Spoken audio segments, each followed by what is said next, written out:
Tonight's episode is brought to you by the Be Real Podcast Network. For more episodes like this, go to BREELnetwork.com. Enjoy the show. And today on our show, we're shooting the shit about the Nintendo Switch presentation, familiar faces, the Green Lantern's Corpse movie, the Han Solo movie, which reminds me, we're finally doing our review on what, Kyle? Rogue One, fucking right. Plus, we're watching the Alien Covenant trailer and more, so fucking enough with the blah blah, let's get going here on Basement Condition.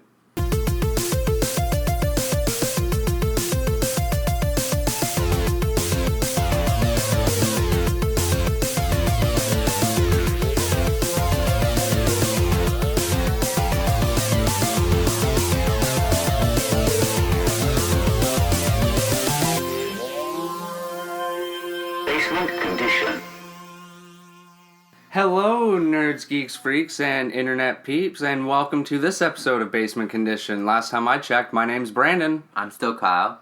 I'm also Kyle. That's right, there is a also Kyle here as well. Kyle squared, if you will. That's me. Made me sound a little smart there, but not really. You're a genius. We have a fun episode today, because a lot of fun shit has happened. Well, not recently, because we're kind of bringing ourselves up to date with some of this shit. Rogue One trailer. Yes. Rogue One review. The movie, not the trailer. Not trailer. Which came out last year. But also the Alien Covenant trailer that I actually brain farted on last episode. I had it written down, and we were supposed to go over it, and then I must have gotten excited for something coming up, but We probably just spent too much time on another topic. It's true. We kind of rant and rave and rant some more, but we got some good nuggets to talk about today. Shall we get started with nuggets? Yeah. That could be tasty or bad. It's true. Depending on your point of view. Exactly. All right, so first piece of news nugget. Hugh Jackman reveals official Logan plot summary. That's right, Jackman has been posting lots of Logan stuff on Twitter, including lots of black and white photos, and most recently posted the official plot summary, which is pretty much what everyone already knew, but here we go. In the near future, a weary Logan cares for an ailing Professor X in a hideout on the Mexican border, but Logan's attempts to hide from the world and his legacy are upended when a young mutant arrives, being pursued by dark forces. Ooh. Pretty much what we saw in the trailer that we saw. See. But yeah, it's nice that it's confirmed that that's the plot, I guess. What At do you least think? we know what we're getting into. And that's pretty close. I've also heard recently that they're dropping a new trailer sometime this week, because the movie comes out in a month or two. It's pretty soon, and let's just talk about Hugh Jackman's facial hair for this film. It's on point. I mean, he's looked good as Logan before. He had the comic book look, but now he's kind of got this old, raggedy, kind of like war-torn Logan look going on. It's very in style, if you ask me. Logan looks like a hipster. I'm going to put it out there right now. And you know what? I dig it. I'm going to call, do you think this is going to be his last movie? No.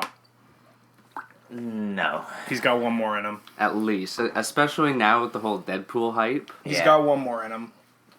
I could see it. And I mean, there's so many canon stories that they could do in that universe. Like, you could write 500 more Wolverine movies. It wouldn't matter. But I feel like eventually they're going to transition and, like, not have him anymore. But he's got one more. I'm calling with this Weapon X or the mutant girl in the movie, do you think they're going to make her the new Wolverine? I don't know about a new Wolverine. Because all the mutants are supposed to be dead in this movie. But what about his son? Like, do you think they'll ever transition and fully just, like, feature Wolverine's son as the main, character or, protagonist in this series? Because they could. I don't think so, just because it's not Marvel. Yeah, fair. We were talking about it although with Deadpool and all these other offshoots, that's why I think like they could definitely do it, or like they could go off onto like other branches of stories of like another young Logan or like Bone Claw Wolverine or like him fighting like Maestro. Because I would like to see a Maestro movie. If I could pick any Marvel movie, I would like to see a Maestro movie. I don't know who they'd get to play Hulk as Maestro, but Hulk with a beard is so badass. Today's magic word is beard. Yeah. Beard. So yeah, anything else to say about the Logan movie? Hugh, call me. We'll put our Kyle's number in the description below for Logan to get in touch. Familiar faces returning to Deadpool in the sequel. When speaking with Collider, Deadpool 2 writers Rhett Reese and Paul Wernick confirmed the return of both Colossus and Negasonic. Ooh, Steiner. Yes, basically saying they couldn't say how much they'll be in the movie, but they will be in the sequel for at least an appearance. More importantly, yes, in a recent Facebook live interview, the Deadpool screenwriters also confirmed the return of the one and only Dopinder the taxi driver, also joking about the Dopinder getting a spin-off movie. Oh my god. Oh, man. But he'd have to be in the sequel. He was too funny in the first one.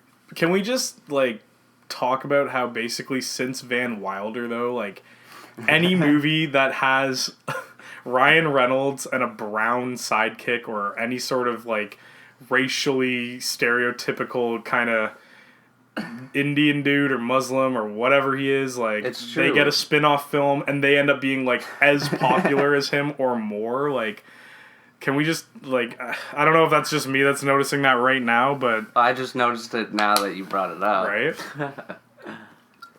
I'm excited for the Deadpool 2 movie. I'm excited for it, too. Yeah, and chances are TJ Miller's probably going to be back behind the bar, too. Oh, yeah. Yeah. He's fucking hilarious in that. You were mentioning and talking about Reverse Flash earlier and Zoom and all that. Well, there are familiar faces returning to The Flash. Is there now? There are. Dear Entertainment Weekly. Ooh. Oh, Has are they recent- bringing back Mr. Hamill? Ew. Well, they just did in a recent episode. Well, I know, it's but- become like a tradition now. He's in the... I forget, the 7th Multiverse, episode of yeah. every season now as the trickster. Mm-hmm. But Entertainment Weekly. They reek. Well, I mean, We- they're the initials for their name is EW. But, They recently revealed that Robbie Amell, a.k.a. Ronnie Raymond, a.k.a. half of Firestorm, he's got a lot of ACCAs. will return for a winter episode of The Flash. Sweet. I don't really care to tell you the truth. I like the new Firestorm more.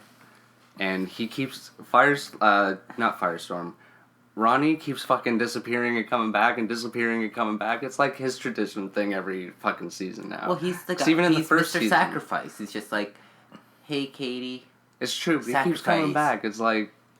But he is Hey, on Katie. the Flash. So, I mean, Sacrifice. he's got a Flash forward. And it could turn out to be an alternate version from a different timeline or a different Earth. So... But also... Rick Cosnet also confirmed via Twitter Ooh. that he will also be returning. And if you don't know who I'm talking about, he played Eddie Thawne in season 1, who is a distant relative of Reverse Flash who killed himself Yes. to stop Reverse Flash. And Guy he's who not a was dating distant Iris. he's not right? a distant relative future-wise. He's like Reverse Flash's great grandfather, so he kills himself and then therefore kills him because he can't exist because his sperm didn't come out at any time because he's dead now. He didn't And sneeze out of his pee-pee. Reverse Flash shouldn't have been a little prick to him and been like, "You're nothing, man. In the history books, you're a piece of shit." I wonder if they got that little storyline from the BioShock series, because, I mean, BioShock 3, the whole point of the game is you find out that the person you're trying to kill is actually yourself, aged in the future. And so when you kill yourself, you actually kill him and then thus make, the world okay. They've actually done that a couple times in the Flash comics, too. Well, there you go. Maybe BioShock stole it from the Flash. How do I know? I don't. Well, it's all time travel. Exactly. There's only so many time travel, scenarios you can really come up with. But I still love But in it. Flash, though, it works because in DC, the multiverses. So multiverses times multiple time travel, Yeah. yada yada. As much as I hate to admit it, though, one of the, shows or whatever you want to call it that has actually gotten time travel pretty decently, in my opinion, and I hate to admit it, but Family Guy. They have all these multiverse episodes and, like, Stewie's Time Machine, which they've blown way out of proportion, but they actually have some, like, insane, like, science behind what they're doing, and, like, as much as I feel like that show is just tired now and it's just garbage, basically, but, I mean... Well, to me, it's become like The Simpsons. It's been on so long, it's kind of going to go up in goodness, and then get shitty, and then get better, and then get crappy. I just think, like, if we're going to talk... I mean, if we're even going to mention, like, how there's very, limited how many things you can do with a time travel storyline, I mean, they've actually taken it and done something with it where it's actually kind of interesting, and as much as I don't really watch that show anymore, I mean, anytime I do see an episode that involves, like, Stewie and Brian time traveling somewhere else, where they're going to go, they did the multiverse episode, they've touched on multiverse theory, they've touched on, going places, but then when they go back, like, the repercussions and how it could actually be kind of possible, I don't know, it's... Well, that's why I love The Flash, and I'm such a big Stephen King fan, and anything that has to do with, like, alternate realities and multiverses and time travel and shit. Yeah, exactly. Yeah. I've always loved Back to the Future, even though there's just one little thing that's always bugged me. When old Biff takes the time machine, goes back in time to steal the book, and he comes back, and he's at that point in time again. When Doc has explained if you go back and then come back, you don't end up in the same... Exactly. That's the only thing that ever... Anyway. Yeah, but I mean, if you want, you could make a whole episode talking about those movies and all the plot holes and all the little... Well, it'd be like a 5-part... Yeah, it'd be like a multi-series episode. Like, it would be crazy how many... if you really took all 3 films and tried to break down how many times they contradict themselves... Like, I haven't found any others, so... There's... Trust me, I don't pay attention. You could. Don't be so gullible, McFly. Some bad news. Uh-oh. The Exorcist creator, William Peter Blatty, passed away at age 89. 5 days after his 89th birthday. God damn it. 2017, you're already starting. 89's a good age, though. 89's alright. He's best known for writing the Exorcist novel as well as the movie screenplay, which pretty cool. Good for him. Rest in peace. And Rest he in wrote power. a lot of other Scary books. ass shit. Oh yeah, that's still one of the scariest movies. I remember the first time I saw it, it scared the shit out of me. I had double pizza chicken, and my babysitter put it on for us, and, like, I remember not being cool with her for a while. What? What is double pizza chicken? It's like this place, well, it's on here, Ontario, and it's like, they used to do delivery everywhere. Now it's like, just like, you go in there and they're like, hello, that's what we serve. But, it's like this place where it's like, you get fried chicken and pizza. Oh. It's called double pizza chicken. That's awesome. I've never Pizza heard of that. Chow. It's on Highway 10 at, like, Highway 10 in Queensway. Nice. 229-443. I'm making up the number. Plug. This episode of Basement Condition is sponsored by Double Pizza Chicken. Get your fried chicken on with some shitty halal pizza. I wish that was true, because normally when a podcast is sponsored by something, they just get free shit from whatever they're sponsored by. Yeah, but so they also... I would still get... sponsored yeah, but they also Popeye's have to chicken, plug it Popeye's so hard. Louisiana chicken. Like, just open up. Like, I listened to Podcast is Jericho or whatever it's called, and like every time he's kind of done a topic, he'll be like, now, I have a bad back from 25 years of wrestling, so I use DDP yoga. Or you listen to the Stone Cold Steve Austin podcast, and his are the worst, because it's like products Stone Cold would never use. He's like, well, son bitch, when you got problems with your car insurance. It's like, dude, you're like a multi-millionaire, probably one of the richest wrestlers and entertainers in the world. I don't think you really give a shit about your car insurance. Like, hurting a car? Yeah, hurting a car. Well, call William and Matar. You're drinking my beer, you get into a car accident, call this auto insurance. The Texas rattlesnake's gonna stun your prices down. It's like, all right.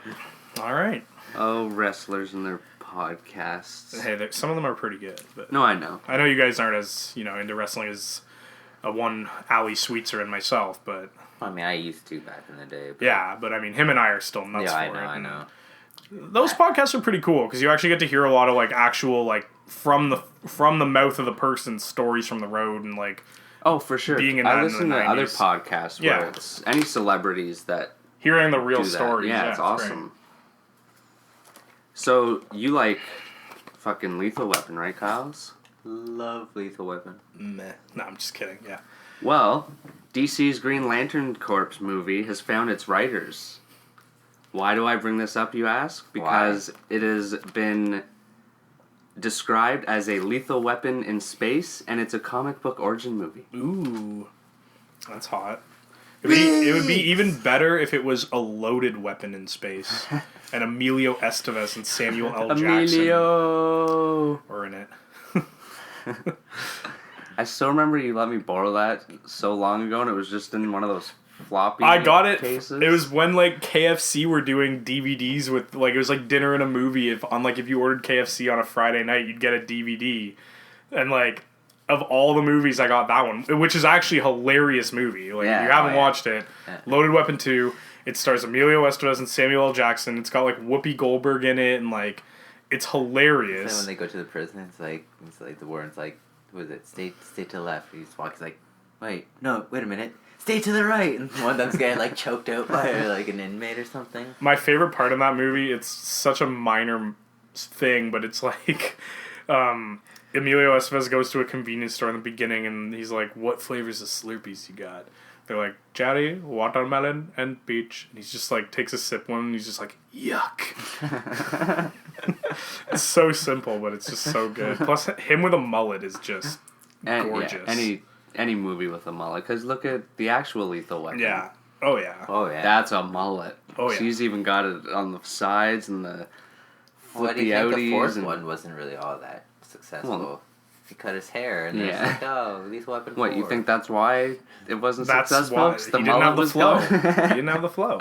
Because then you look at the Lethal Weapon remade by It's Always Sunny, and it's perfect. Yeah, It's true. Oh, yeah. It's perfect. I'm not going to argue. That's you can't it, argue Lethal Weapon when 4, facts are 5 facts. right there. Plus, Danny DeVito is the greatest villain ever.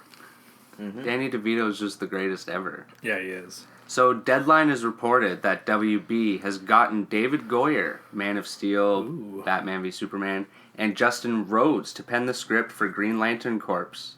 Jeff Johns and John Berg are set to be executive producers, fucking right, of the film, which has been described as Lethal Weapon in Space and its comic book origin story. I wanted to get to that sooner because I was excited. Sure. The film is set to feature both Hal Jordan and Jon Stewart. Oh, yes. And if you don't know, they are both Green Lanterns, so that is your... The two best Green Lanterns right there, in my opinion. Oh, yeah. Did you Probably say the most Did you popular. say Hal Johnson? Hal Jordan. Oh well, I thought you said Hal Johnson, and I was gonna be I hope Joanne McLeod's there. 'Cause I need a Joanne body. the Clown? I need a body break. Deadline... No, go ahead. Sorry, I was just gonna remind the viewers that they're not even viewing it because I can't watch this. But I'm gonna just remind them that that's coming to the WB. Deadline stated that Goyer and Johns conceived the story, and that it will focus on Stewart, a former African-American Marine sniper, and his relationship with Jordan after the former joins the Corps. Cop movie in space. I'm excited. Sweet. American Horror Story renewed for season 8 and 9. What do you think about that, Kyle? That's fine with me. Yeah, you don't. I only ever watch it with you when I come down I here. just wanted to see her. Chill. Are you too scared of Reaction. it? Oh no, I'm not I watched scared, it. I but just no, wanted like, to know his. I was hoping for a. I don't really care. Okay, well, you want that? Because I literally don't give a fuck about that show. I've watched it. It's okay. But I like that kind of weird shit. So do I, but I won't lie. The first season is a little weird for me. When that came out, I watched the first 2 episodes or 3 or something, and I was just like, "This is just weird." I have no idea what's going on. There's people doing ghosts and having baby ghosts, and I don't get it. It's hurting, and they can't leave the house. But then the other seasons came out, and it was just normal, freak show and asylums and. I don't know. It's not that I think it's a bad series. I watched it, and I'm like, I don't hate it, but I'm also very like, I like shitty 80s B horror, and that's me too. Like, I know you do, because we've watched a ton of it together back in the day, but if I'm really going to invest into something, like, I really just want a TV show that's like 80s B horror, like a Netflix exclusive or whatever they have to do, and it's filmed shitty, and it's done like 80s style, and it's really cheesy, and it's got horrible, like, not even CGI, like they do it like old school style, like claymation or whatever. How good would that be? You know what would be cool if like Netflix or some sort of streaming service did like their like an exclusive line of shows, but like indie shows where they have a certain amount of money to do it, so it is like almost a B movie type thing. That'd be great. And it gets like new people to come on. Yeah, like it would be all unknowns or whatever. I mean, in a way, you kind of get that indie feel out of like Stranger Things. Like I know the budget was probably massive for that, and like and they had they were going Winona. for that. They had Winona, but I mean, like all those kids are going to be fucking megastars, and like oh, they already are. and they did a really good job at capturing that feeling of like those later '80s, early '90s kind of like scary films. But not like scary, more just kind of chilling and questionable. And I mean, I'm sure you guys have gushed about that show before, and I could gush about that show forever because it was great, and season 2 is going to be phenomenal. But and thank God, because though the writers of that show wanted to do the It remake, and they were shot down, so they're like, all right, fine, we'll make our own story that's kind of like that. Yeah. Thank you. Thank you. For not letting them do the It remake. Yes, and for giving them all this power to basically do kind of a George Lucas-y, Steven Spielberg-y meets, like, 80s Stephen horror King. kind of. Oh, it's like everything good from the 80s all wrapped up into one nice little package. Nice little haha. They can't see me, but I'm tying the bow. He's tying it. I'm tying it. He did the bunny ears, though, because he's still learning how to tie. Is that not how you do a bow? Well, I mean, it is. I don't do the bunny ears. I do the one bunny ear, but then you loop it around. See, Loop and pull? I could never figure that one out as a child. Like, people tried to teach me that for years, and I just gave up. So I still... To me, the bunny I was ears about to make fun of you for bunny ears, but I still do bunny ears. I should have known that, too, because I've seen you tie your shoes. Yeah, everyone's always like, why are you tying your shoes like that? I'm like, man, I never could figure out the fucking wrap around or whatever. I've seen some, like... at this point, I'm too afraid to ask how to do it. Like Cub Scout, Girl Scout, Scout, like Boy Scout, whatever, like... There's some weird knot where it's just a normal, like, how I do it, but there's some way where they just, gotta, like, hoop it, yeah. and they just kind of pull it, and it's there, or whatever. Just like, how'd you do that? Sailor knots and shit. I don't know. I gave up a long time ago. If it were up to me, I'd still be wearing Velcro. But, you know. Man, Velcro's the shit. We should bring that back in style. We should just get LA Gear to make those light-up shoes again. I was going to say, we need the ones that light up. Yeah, man.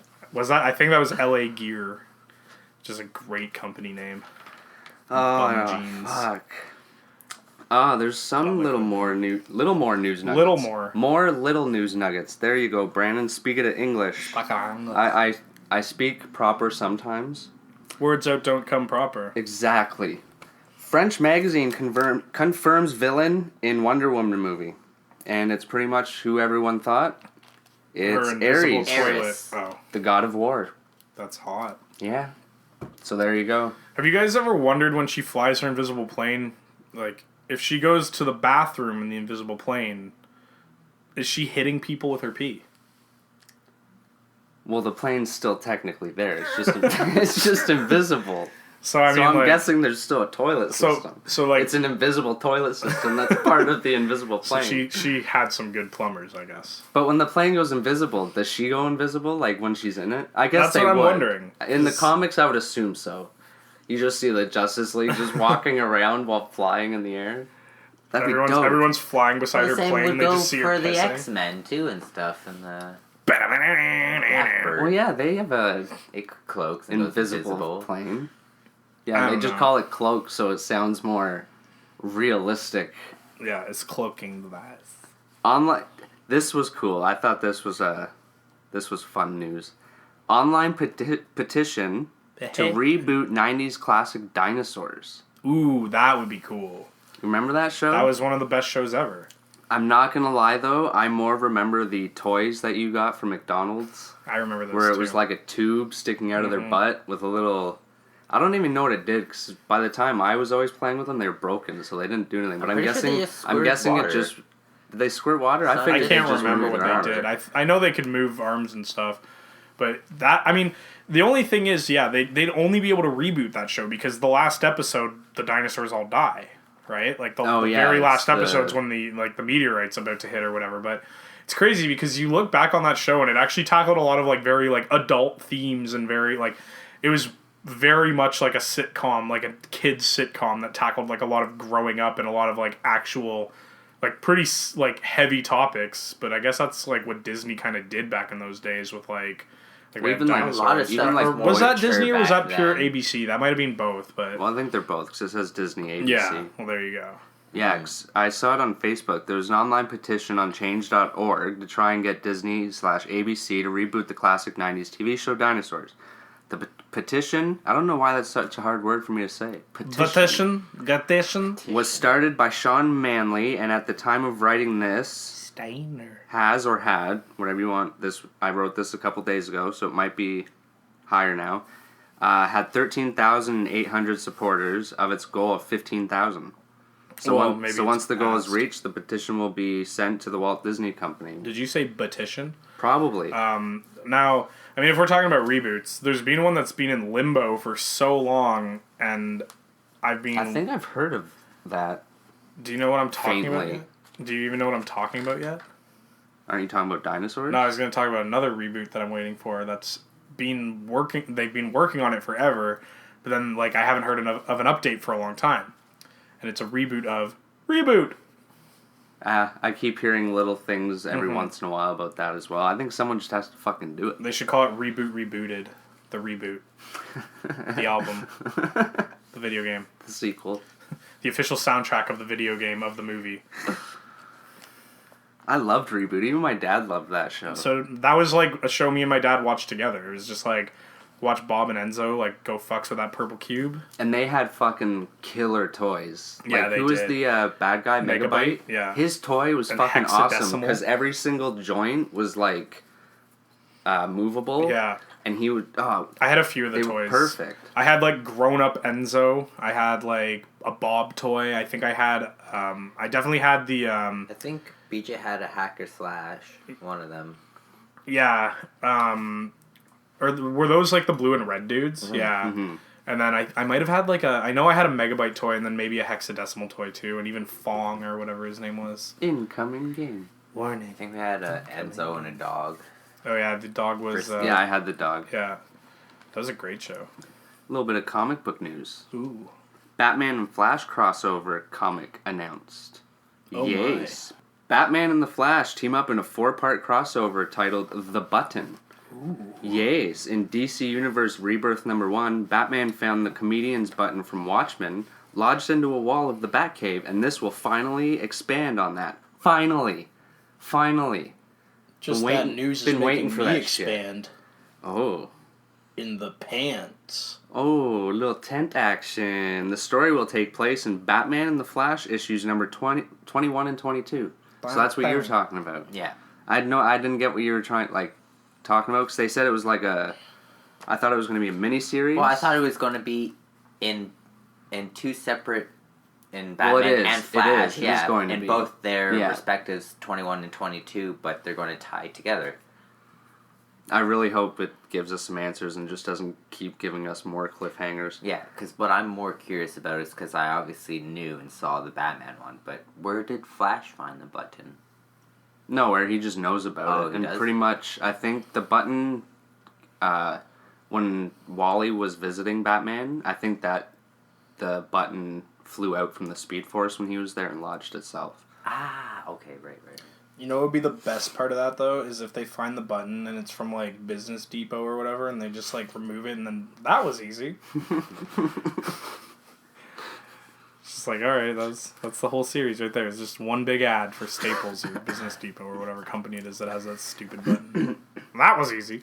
Wouldn't surprise me, because in most of the Rebirth issues, there's, like, a 4-page, like, Snickers ad, and it's the It's the classic commercial. Well, it's not classic. The commercial where it's like, eat a Snickers, man, because you're an asshole when you're... You're not yourself until you eat a Snickers. Yeah, so it's Batman, Superman, and Doomsday. And then Batman gives Doomsday a Snickers bar, and it ends up being Wonder Woman. That's actually pretty good. But... See, it's fun. Yeah, it's funny, right? The first couple of comics, but then when you see it every comic, it's like... But how many social justice warriors are going on the internet right now and just like, oh my god, I can't handle this because I need to voice my opinion. I'm offended by this. That's okay. Everyone's offended by everything. I know, but that's what I'm saying. You're like, offending me right now. I'm just keeping oh my cool. god, I I feel woke personally up and I got butt hurt today. I feel personally attacked Button by hurt. your state. Button hurt. Oh. That was easy. Ah. Coming in April 2017. Brandon just pointed at Kyle. I did. All right, yes, so the Batman Flash crossover. There you go. All right, did you guys want to do trailers, or did you want to talk about the Nintendo Switch presentation first? Let's talk about that trailer. Let's Yeah? do trailers. Want to do trailers? Quick, I feel like I feel like I'll have more to say about Nintendo than I will about trailers. Yeah, I think you will. So Alien Covenant That came looks out sweet. Christmas Day, the trailer did. Yep.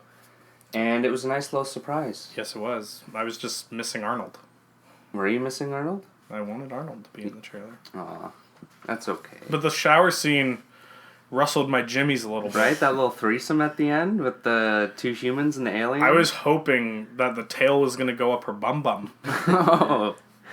That's what I don't even know. Was that the tail? What was I that? Was think his I that think that was the the tail. tail, yeah. But But there's, I think that's more of a distraction. but there's also, there's not just xenomorphs in it, there's neomorphs in it. Question though, when there's the big blood splatter, At the end? do you guys think that was just them having really rough sex, or do you think that was him Well, dying? she was standing back, so I'm pretty sure that was him dying. Thank you for that. You're welcome. But yeah, even at the beginning, you see the girl in the room, she's like, let me out, and she's like, hell no, you got something going on with you. And it starts coming out of her back. No, I think there's two people in the room. No, whatever. I think someone else is coming out of their back, or they're like... Either way. Yeah. But yeah, it's coming out of their back rather than the chest. Yeah. What that we're used to. So that's the neomorph, which is like a different... Is this a continuation, or are they rebooting? I'm It's sorry a for being, naive or No, ignorant. it but can be confusing. I just haven't really followed that series It's a for a long continuation time. So from Prometheus, but I'm pretty sure it's going to connect. it's going to kind of throw it all together in some Yeah. way. Well, Either that's in what this that one is. or the That is next the one. theme of like the 2010s now. Is put out a movie that was huge in the 80s or the 90s and connect all these fucking stories. That Yeah, exactly. I mean, it's cool that they do it sometimes, but do they have to do it for everything? I don't know. Well, they will do it. I know, for but it's everything. just What's every... either that or a complete reboot of a movie from Nate. But sometimes I prefer the complete reboots because, like, as much as I can fangirl about anything, sometimes when they're just like, oh, and by the way, the first three movies were, this is why everything happened in the first. I'm like, I could figure that out on my own. Like when I was 5 and I watched it for the first time or whatever. Like, Yeah, I But- completely agree. I need some more Arnold though. Yeah, there's certain movies where it's just what Arnold? He's not in an Alien movie. I know that's why I keep saying it. Okay, just make it. Though. No, because he was in Predator. So No, I'm I just know. Like, I just want Arnold in the Alien movie. All right. Because, like, it would just make sense. Man, if he showed up That- in an Alien versus Predator movie, just like the final showdown, Yeah. like, just like the silhouette of him. Like, I just want him to... Anytime they reboot anything from the 80s or 90s, I just want him to be in it. No, one more side note. It would be him coming in the background. It would be a silhouette, and it would look like he'd be carrying like this big gun, but it would really just be him from Commando with a big fucking tree over his shoulder, and he'd just like drop it. And then randomly he just quotes, like... He only quotes his other films. He doesn't have any original lines, so he's just like... Put the toy on the carpet. Put it back. Oh, I can't It's do not the Arnold. tumor. Yeah, but then, It's not but then too you'd much. have to have Danny Glover. Just a big, Man, I'm just too old for this shit. just a big getting predator too old for this shit. orgy of. Yeah, but I mean, as I say, like, then he'd be like... Then you'd need Bill Prepare Paxton. for the city to freeze. It's like Arnold. So yeah, in this Lips. movie, because after that scene, you see them land on the planet, and you see this back to Alien Covenant, You see those things on the ground, they step on it, and those like pores shit. come out. Yeah, it looks like shit, but I think it has something to do with the goo from Prometheus. Because I think, Goo! in my mind, it's the evolution of that goo. Because at the end of Prometheus, we see that first little weird alien. Mm-hmm. And then, so yeah, these spores, like, go into the guy's ear. And I think he's the one that has it coming out of his back. And a little while ago when we saw those pictures that were leaked with those weird-looking aliens, but they were, like, white, I think those are the neomorphs. Yeah. The weirdest thing about that was, oddly, when I saw the ear thing that you're talking about, I just really wanted some deep-fried cauliflower. Like, I don't know why. I was like, cauliflower ear, cauliflower. I love Buffalo- deep-fried cauliflower. Get some buffalo cauliflower. And then, going of on. course, we saw, what's that guy's name? The comedian that's in it? Oh, right, the one that we think looks like my friend. See, I can't remember his name right now, which is really bad. Well, that's okay, Kyle, because I think it's Danny McBride. Right, yeah. Right. Yes. Right. Which is, right. that's why it's bad, because he's bound down to one of my favorite shows of all time. Easy spamming down. And then on top of that, like, he, just when he does anything with, like, those, like, the Rat Pack, I guess you can call them, like, when he's, like, with Will Ferrell and with, like, any of those guys, like, they did, like, that Beastie Boys video together, and it's just so, like, him, like, Will Ferrell, John C. Reilly, like, he's such a great dude, and it's weird that he's gonna be in this movie, but I guess it's the whole thing. Comedian gets put into, like, kind of badass role, gets put into serious Well, film. apparently James Franco is in it as well. But see, he's already had some roles where he's not just a goofy stoner, so That's- I mean... that's true. He can kind of get away with that, right? Where Danny McBride has basically played the same character in every movie and every show. He's fucking hilarious, don't get me wrong, but he basically is just himself. Yeah. Like, he's just a very turned up to 10 version of himself and everything. I mean, even that Your Highness or whatever that shitty movie is. I think like, he's still going to have that sort of, like, smart ass. Yeah, like say, you know, like... I'm a complete asshole, but I'm lovable. Yeah. Well, from the typical pilot type. He might be just the pilot, like, you know, like, hey, sugar tits, like... yeah, probably. And he thinks he's the greatest shit, But that's he like, kind oh of is. shit, fucking alien, we gotta get out of here and fucking take this gun, and he'll be, you know, like, he can take charge. Yeah. Yeah. I kind of want him to, yeah, like, to carry forward that kind of, like, you know, I piss excellence, and they call my dick the golden dick. Like, I want that Danny McBride in this movie. Well, we also see the classic alien egg and the classic idiot putting his face right into it. What's that moving? Oh, that looks like food. Like, what are you looking at? Just fucking smash it with a hammer quick. Just run. Yeah, like, don't look at it. It's not even like looking at it. He doesn't like, Yeah. you know, when you like kind of lift your face up and kind of look down. Yeah. He doesn't No, do that. he's- He he's- just sticks his face no right human in. shield, like, oh no, you go first. He can Take a look. smell it. He's one of those kids that burned his face a lot by looking into the frying pan. What are Yeah. you cooking, Mom? Bacon. But overall, Cooking bacon without a shirt. overall, I'm excited. It looks like It'll be a good. classic alien. It'll be good. Because a lot of people didn't like Prometheus. I didn't So like it was very slow. I didn't didn't like mind it, but it was very more slow and Those movies, though, like, they can go one or the other, right? Like, they can be pure action or slow, but I just felt like Prometheus was just kind of...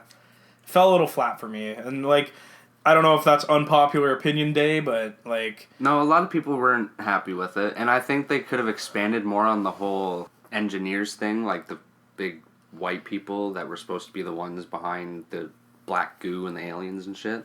So I hope they expand on that as well, but it looks awesome. Anyway, we have one more trailer, which is not really a trailer because it's just a piece of crap cut together teaser thing for, I guess, to show people who didn't know this movie was coming that it's coming, and that is Cult of Chucky. I'm excited for the movie, but the trailer, it literally... It looked Okay. like a fan trailer. My buddy Randy put it on our buddy James's wall because he's a big horror movie fan. And I watched it, and I commented saying, like, too bad it's just a crappy fan-made trailer. Lo and behold, I go to, like, a horror movie website, and they're like, new Chucky trailer. And I'm like, oh, shit. That's just a really bad, real trailer. Well, before the show, we were talking about this, and, like I said, I thought at first it was going to be a reboot because it was Child's Play style, like, non-fucked up Chucky, like, clean face, like, overalls and shit are still intact. And then like the trailer progresses, obviously, and I'm like, why? Like, I've seen all of these movies. Like, And I would be I would be more excited if it literally showed nothing but text and then just him in like a doorway at the end. Like, Or just wait a month until you have some scenes shot. Yeah.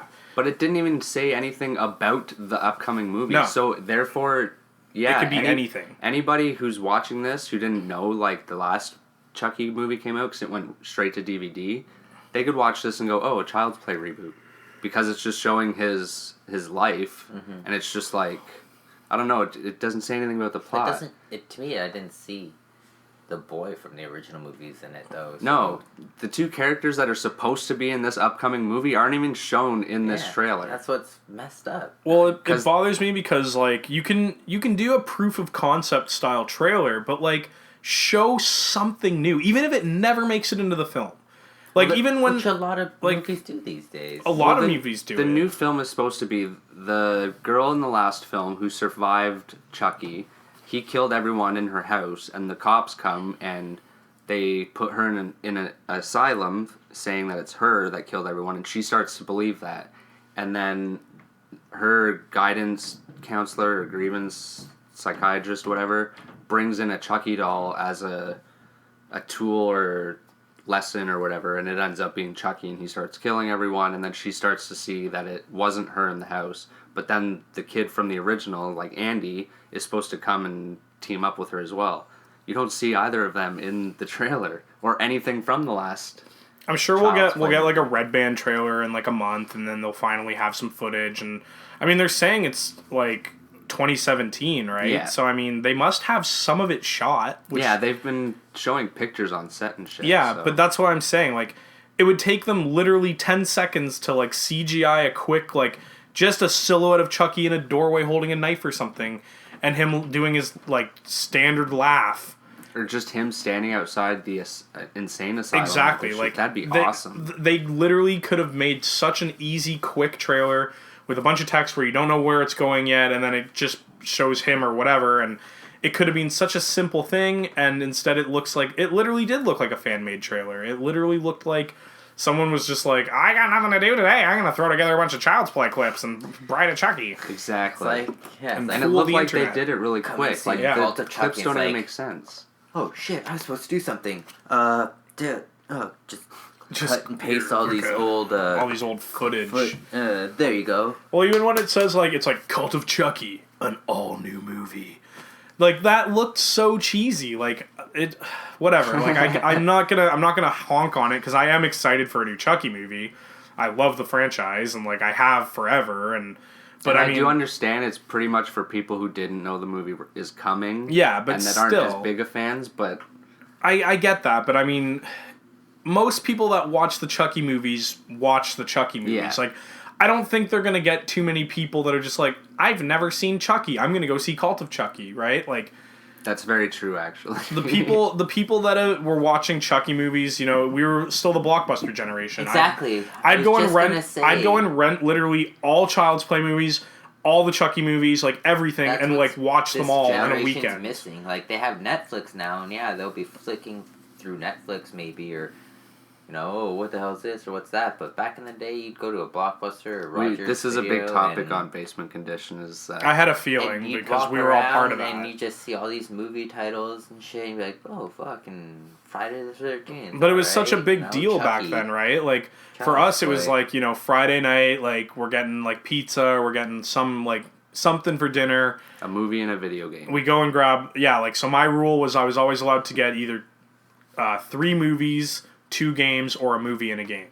That was always my rule with my parents or whatever. And, like, so there would be times where most of the time I'd get 2 games because I was always more into video games than I was into movies. But, I mean, there would be tons of times where, I'd just be like, oh, like, this 1, 2, and 3, I'm going to watch all 3 of these all weekend. And, like, I couldn't even tell you, like, I remember when Bride of Chucky came out on VHS or DVD. I don't even remember what format it was yet, but probably VHS. I must have rented that movie like 6 weekends in a row. Like every weekend I'd rent it and watch it again because I loved it. Like that movie was huge for me, and like it's not even that good. Like you look back, like It's not even the best Chucky. Oh, no. It's really cheesy at times. Oh, God. But, I mean... Well, that's what it's supposed to be. But, I mean, you look back and, like, I don't remember how old I would have been. Not very old, but... it's funny because that's still my favorite one. Compared to the other ones, because I'm nostalgic short, for it. Isn't it? Yeah. It's not a long movie. Like, it's just like your regular, like, whatever, like, hour 20 or whatever kind of movie, or 120-minute movie or whatever, like, under two, or just about 2 hours or whatever. Two or first three Chuckies and being like, man, that's a good, long, horror movie. Yeah, the first couple I'm pretty sure are pretty long. I think they hit, like, the 3-hour mark, but a lot of those 80s movies did that, too. They had too much story a lot to of tell. horror movies were, like, hour and a half to 2 hours sometimes. Yeah. But most movies, like action movies and stuff, were usually like an hour and a half. That was always like the norm. Yeah, for like it was always either like the 90-minute, the 120-minute, or you're going for an Oscar and you're going to put out like a 250-minute film. We call that a Titanic. There you go. Where there's a pee break in the theater in the middle of the film. I remember that too. They don't do that for fucking Avengers or anything. I hold it. I never. I can't miss a movie. Not even that. I just hate coming back in and trying to find my seat. Being the one like, that. Hey guys. Hi, Brendan. I'll suffer. Which is so funny too, because like they set us up for failure with those gigantic jugs of a drink, and then you like finish it like 20 minutes into the movie because all the trailers. You finish all your popcorn, and then you're like, my mouth is salty. I want another drink. But I know if I drink this, not only am I going to have to pee, but I'm going to shit my pants on the walk home, like we did that one time. Well, that's a whole other time. I don't even remember what movie we saw. Me neither. But yeah, we saw Transformers. But either way, Call it the Chucky. I'm definitely looking forward to it. Yeah. Nintendo Switch presentation right after a little break. A little break. Here's some promos for you to listen to while we go take a little breaky poo. All right? Bye-bye. Bye-bye. We'll be right back. Right back. The Epic Film Guys podcast is a film comedy podcast with two best friends celebrating everything we love about going to the movies. We've got great beer, amazing guests, and quirky characters unlike anything you've ever heard before. Well, I just assumed you were drinking that chocolate stout that you were going to make with the cheapest crap chocolate ice cream in a Miller Lite. I remember being a young man and my mother telling me I didn't have a name because I was illegitimate. I don't know what that word means. Subscribe to the Epic Film Guys on iTunes, Stitcher, Spreaker, or your favorite podcast app, and we'll see you at the movies. Hi, I'm Mark James from the popular Poop Culture Podcast. I'm here today to talk to you about a serious matter millions of Americans struggle with each and every day. Do you suffer from a moderate to severe disinterest in life? Have you or a loved one been diagnosed with social perplexia, a general knowledge deficiency? Then Poop Culture, with all the snatch 'em in, may be right for you. The Poop Culture Podcast gives you your minimum daily required allowance of popular culture, comedy, and general tomfoolery. Please operate heavy machinery while listening to Poop Culture. If you achieve an erection lasting more than 4 hours, then good for you. Side effects may include, but are not limited to, nausea, diarrhea, general sense of euphoria, hallucinations, side and stomach cramps, social gaping, anal leakage, and dry mouth. Listen to the Poop Culture Podcast and gain the confidence you need to relate to people once again. No need to ask your doctor because Poop Culture is right for you. Poop culture, yeah, it's a poop culture. Oh, and we're back, and I think it's going to be a long episode because we still got some stuff to talk about. We do. But over the break, we made it official that Kyle is officially part of the Basement Condition family. Hero. So he will be on more episodes in the future. Yay! I will. Hooray. So get used to that sexy voice. Sorry, my coffee's all done, and we all know what that means. Yeah. So, Nintendo Switch presentation. Yes. I'm fucking it. I'm pretty excited for it, but I'm not one of the ginormous Nintendo fans in the sense that I am. Well, not only that, it's what is coming out at the same time as launch. Right. Like, there's not enough to push me forward to pre-order it. I've or already anything. bought it. Yeah, I know. I figured you would. Because you like Zelda too, right? Yeah, I'm a huge Zelda. I mean, see, if it was Mario the last couple Zelda games have been absolute shit. They're terrible. Does that include Windbreaker? No, Wind Waker. That's a good Zelda game, because that was on GameCube, and then they rebooted it for Wii U, which was good.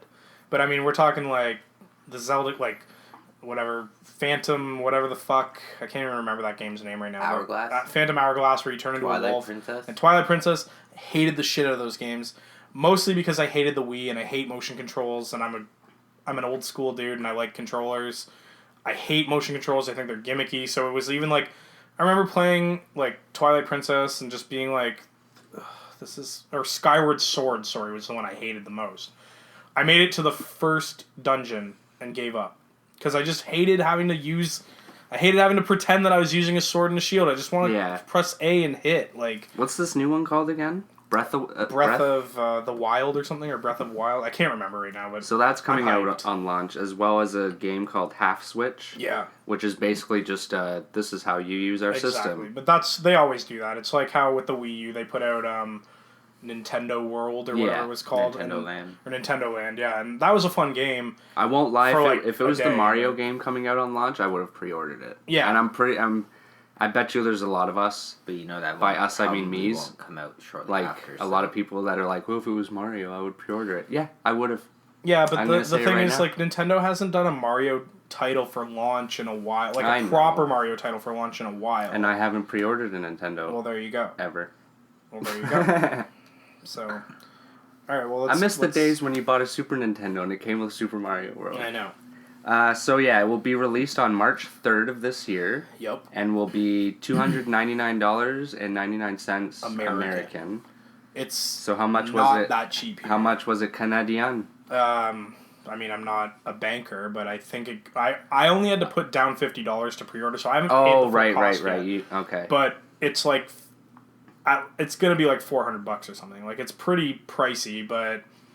That's kind of that's how this console generation is now, and I think that's an average price. They're gonna still have people buying it because it actually looks like a new system for once. No one knew that the Wii U was a new system. Everyone thought the Wii U was just the Nintendo Wii with a new peripheral and whatever, and that's why it did terrible. And they had no third-party support. They only had they had some decent first-party titles. I had a Wii U. I sold it, but. They didn't incorporate the screen. They didn't utilize the. They didn't utilize the gamepad enough. Everyone just wanted the Pro controller, and I mean, you even go into an EB Games or a GameStop and you look, and it's like a whole wall of PlayStation, a whole wall of Xbox, and then a little tiny sad-looking corner that has like 10 Wii U games, a bunch of 3DS games, and a bunch of DS games, and it's like, how are you expecting to generate a lot of sales and to, have a market here when you're literally taking up not even a wall. It's like a sad, depressing looking corner. That's why I sold my Wii U, because I was just like, I've played every game I want to play on this system, and like, even if they keep putting out new games, like, I don't care that much. Well, that's why I'm excited for this, because not only is it a system, but it's a handheld system. Yeah. You can play multiplayer on the handheld, up to 8 people. Which is cool. Fucking awesome. Might get a little crowded, but... A little crowded. What do you think about the storage? 32 gigabytes on the system, and you can use an SD card as well. That's pretty standard for Nintendo now. I mean... Well, you'd think they'd kind of up it a bit. Well, that's one of my biggest gripes about the console is, I mean, they're always a step behind Microsoft and Sony right now. You look at the new Microsoft, like the new Xbox, it's, you have an option for 1 terabyte. You look at the new PlayStation, you can get up to 2 terabytes. Plus, I mean, you have PlayStation Plus, you have cloud storage, you have all these other options. And I mean, this is Nintendo. Need it, though. You need it because, I mean, a lot of titles are digital now, and a lot of games, even on disc, are large files, whatever. I mean, Grand Theft Auto was like, 50 gigs or something? It was insane. Oh, at this point, I could only imagine how big it is with all the updates and exactly downloadables. So I mean, and shit. that was my first kind of gripe of the system, is just, once again, Nintendo, like, you're a year behind everyone always, and I get it.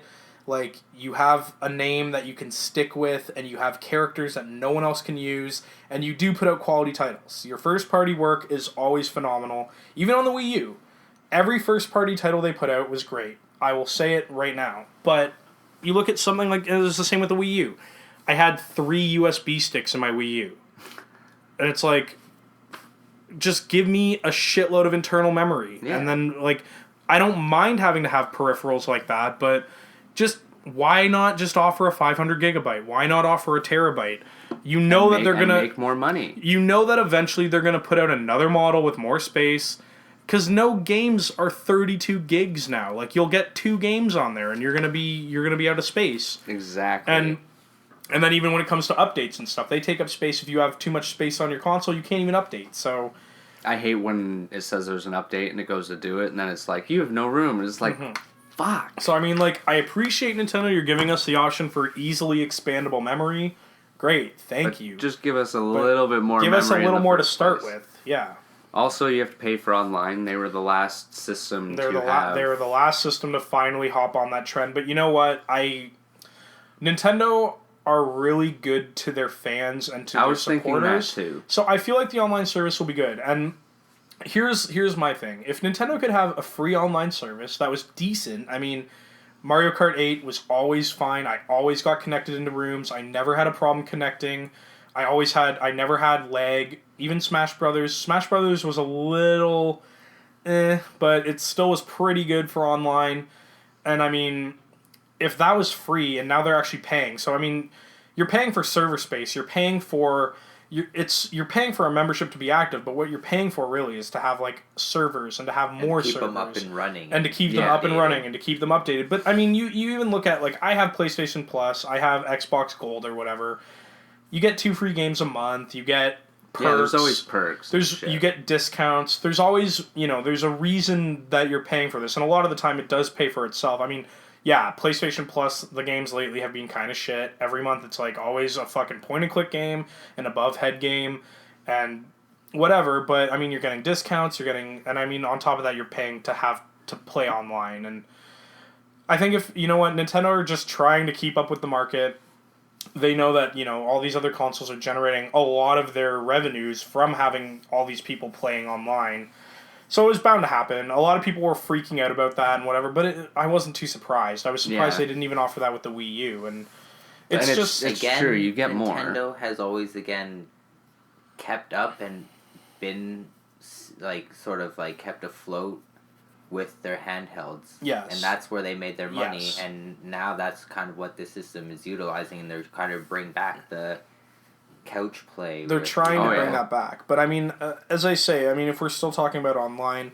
But more memory would definitely help. So many people are freaking out that there's going to be a paid online service, and it's like, you know what? Every goddamn system is paid online now. Like, once it's not released, that big of a surprise. As soon as a couple months go by, no one will even think about it. Well, it's a one-time payment. You're going to pay $49.99 or whatever it is at the beginning of the year, whenever you buy one. Exactly. And then you'll never think about it again until you have to renew. And I mean, sure, for me, it's going to start adding up because now it's like, I got to renew my PlayStation Plus, my Xbox Gold, and now my Nintendo. That's my choice. Yeah.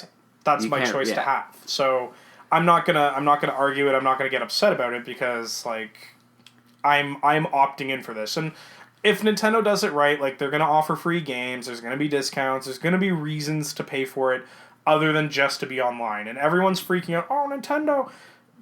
It's just the way of the market, and that's how it's gonna be. So I mean, it's not gonna be the end of the world. On a happy note, good news for the bearded one over there. The return of Amiibos. So more fucking toys for you to... You're going to need more shelves upstairs. Yeah. More toys for you to buy. Incorporate them. I think, Did you do the Amiibos I bought a Kirby one, and I only used it for Smash Brothers, and so you can... In Smash Brothers, it would generate a robot or an AI character, and you can train it up to level 50, but it can learn from your fighting style... And literally could become, unbeatable. Yeah. So, when I trained my Kirby to, level 50, I think I named it Buttby, and it was indestructible. This Kirby would beat me, 10 stock to nothing without me even being able to, get a hit on it practically. And my buddy Matt and I, we trained... I had a Kirby, he had a Ness, and a Mario, and I think maybe a Link... And a Donkey Kong, actually. And so we trained them all up to 50, and we'd just, take a beer break from playing or whatever, and we'd just make them all fight, and they couldn't beat each other. I remember we had, his Donkey Kong versus my Kirby, and they were both too good that they couldn't beat one another. So the match could have probably gone on for like 5 hours, and they couldn't knock each other off the stage because they were both just too good. But it's funny you say that because my brother-in-law Adam, he had a Jigglypuff that was unbeatable, but 1-on-1 I beat the shit out of it. But in a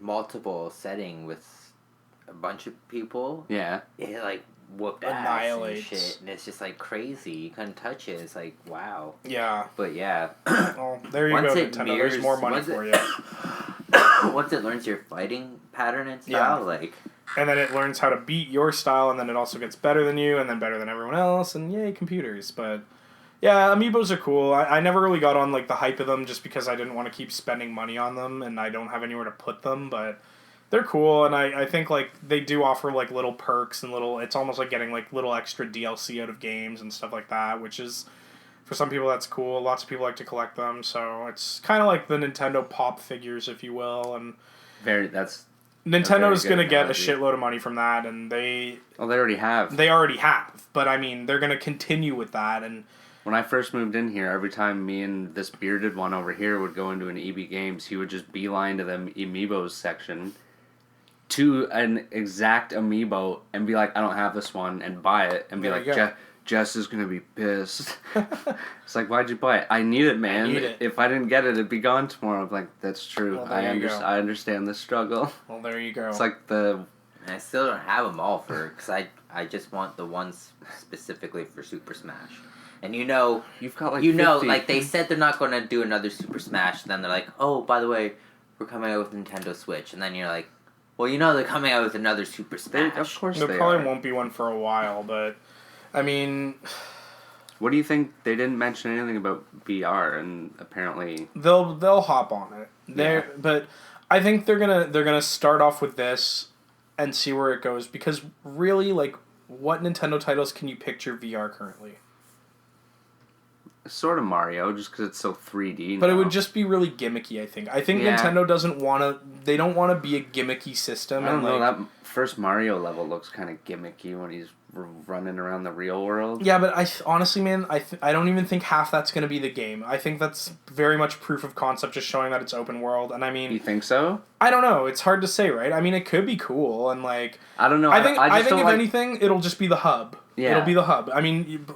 Hopefully they do it correctly, because, I mean, like, Sonic 06, which is the worst video game ever, they had, like, a city for the hub, and then you could go into levels, but it was terrible. I just don't like how the people are, like, they look like us walking Yeah, but that's around. like Sonic 06. It's, like, real-looking people that Sonic would talk to and interact with. But Like, it looks like Mario running around like GTA. It just doesn't look right.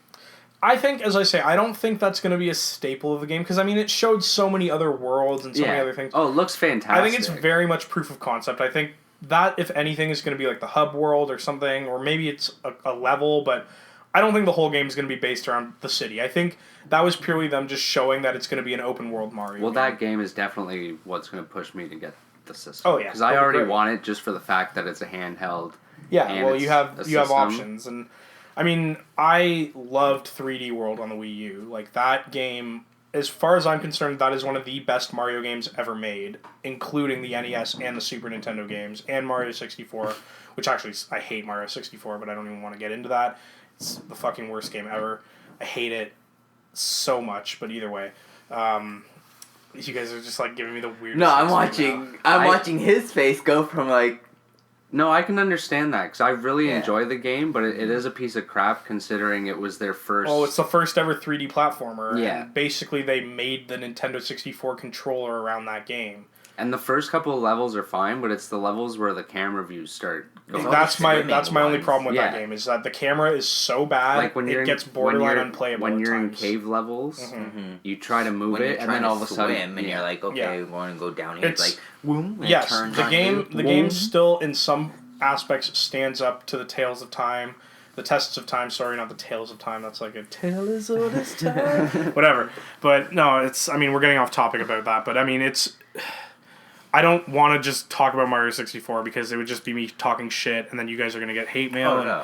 people are going to be like, fuck this I'd love Kyle to get guy. hate mail. That'd be so much fun. We'd read it on the show. Well, there you go. Well, But yeah. Super Mario Odyssey. Super Mario Odyssey looks good. great. I don't know about the eyeballs on his head. I'm still trying to figure out if that's some sort of reference to Splatoon, like if it's supposed to be a reference to like one of the octopuses that you wear on your head, octopi, whatever the fuck it's called. Yeah, it must be some sort of a power up. But I think, it showed that hat, like it has, like you can throw it and stuff. I think that's gonna be cool. That was cool. I think that's gonna be sick. He throws it and he jumps on it and uses it like a weapon too, like some sort of a weapon. A weapon. Excuse me. Oh, pardon you. I haven't eaten anything today. I've just got a couple gummy bears. Anything else about the presentation? Okay, well, yeah. I mean, we're going to talk about the controller. Like, the controller looks great. A lot of people think it looks gimmicky. I like it. I think it's cool. I like that you can do more than one thing with it. I like that you can repurpose it into a bunch of different controllers. You can, like, take the screen out, flop them on the sides, click them in. That looks very satisfying. The price is fucking garbage. And, I hate to say it, but there's probably more than meets the eye than what we've seen. Of course. Sure. They're not gonna show off everything. The price, you mean for the individual controllers? Yes. It's shit. Stupid. And you also know that they're going to release a pro controller at some point because everyone's going to be like, I just want like a normal controller. Because that's what they always do. And I hate to admit it, but I will buy the pro controller when it comes out. And I'll probably never use those controllers once I get a pro controller. But that's just because I hated the nunchucks. I wasn't a big fan of the Wii U gamepad. I sound like I hate Nintendo. I actually love Nintendo.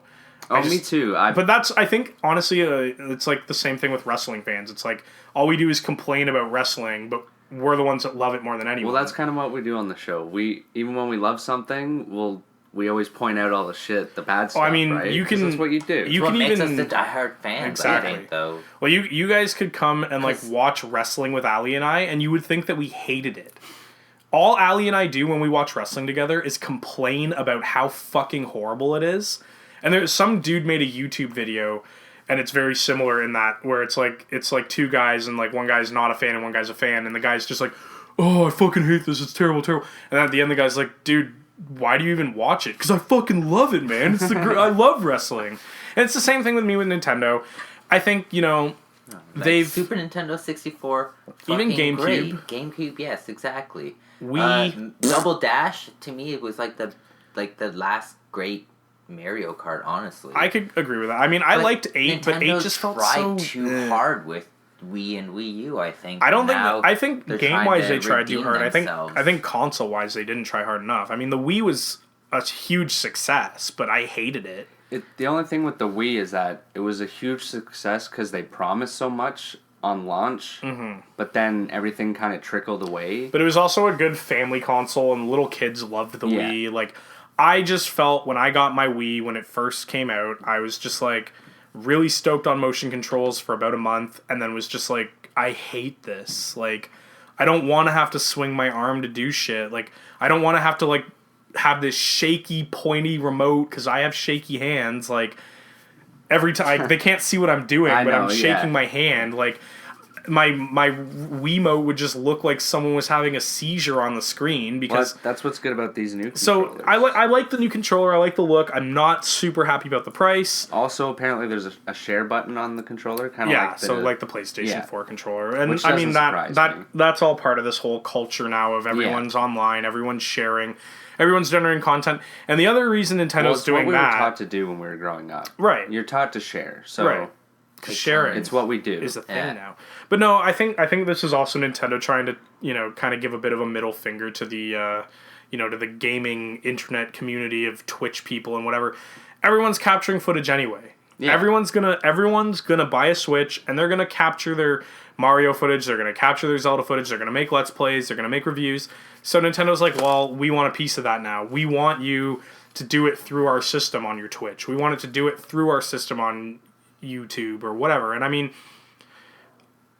it's the whole thing with them, trying to take down a bunch of streamers and take down a bunch of people and whatever. It's convenient for people like myself who don't currently have a capture card that would like to stream my footage, but the second I get a capture card, I'm not pressing that share button. Well, I mean, why come up with what's that Mario game where you make your own Mario levels? Mario Maker. You're gonna make Mario levels and then try to share them with friends and stuff, and you think that people aren't going to share them with other people or post them on social media and stuff. The only thing that was annoying about that game is you yourselves. had to put in a code that was like 20 digits long to place one of your friend's levels, which I hated. Like, that's annoying. It was so annoying. Like, my friend, one of my good buddies, Pete, like, he's actually really good at, like, level design or whatever. I don't even think he makes games, but his Mario levels were insane. Like, he was making, like, Kaizo Mario style levels. For those who aren't familiar with Kaizo Mario, it was essentially, back in the Super Nintendo days, there was a prank that a dude emulated a copy of Super Mario World, took it apart, and rebuilt the game to make it literally impossible. Oh, I've seen those. Yeah, like, it's called Kaizo Mario, and at the beginning, it was originally just a prank for a friend's buddy, and it was like, haha, try and beat this. And now, like, there's a whole community of, like, streamers and Let's Players and YouTubers that try and beat it. And so a lot of guys were making Kaizo-style levels on Mario Maker, and one of my buddies, Pete, as I say, he was doing that, and then he'd send me this code, like, here's this 20-digit code, play my level, and you have to type it in, and it's just like, ugh. And I hope, that's the one thing I really hope Nintendo gets right this time with online, is on the Wii, you used to have to put in a friend code every time you wanted to game with someone. On the Wii U, I always had trouble connecting with my friends to play online. You could add their me or whatever, and you could have them, but, like, I remember my buddy Matt and I, who I was talking about before with Smash Brothers, like, we'd try and play online, and it would take forever for it to connect for us. I could play with people from Japan, I could play with people from Europe, no problem. But my buddy who lives 15 minutes down the road, I can't fucking connect to him to play online. Like, yeah, that doesn't make And we both sense. have good internet. Like, it's not like we have third world quality internet. Like, we're both paying for fast speeds and whatever. And either way, we it's love just Nintendo. But no, it's we're getting way out of topic here because I don't even remember what we were talking. We were talking about the controller, but price tag shitty. Gotta lower that price because people are going to start buying shitty third party controllers. And I mean, you're trying to do this whole couch co-op promotion thing, but who's going to want to spend that much money on 4 controllers? It's true. I mean, the controllers I should be cheap. So that's the thing. I think that's pretty much it. The only other thing I'd touch on that, I mean, this is more for like importers or like gamers that, you know, are a little bit more, I guess you could say, with air quotes, advanced, is that the big news about this Switch console is that it is region free.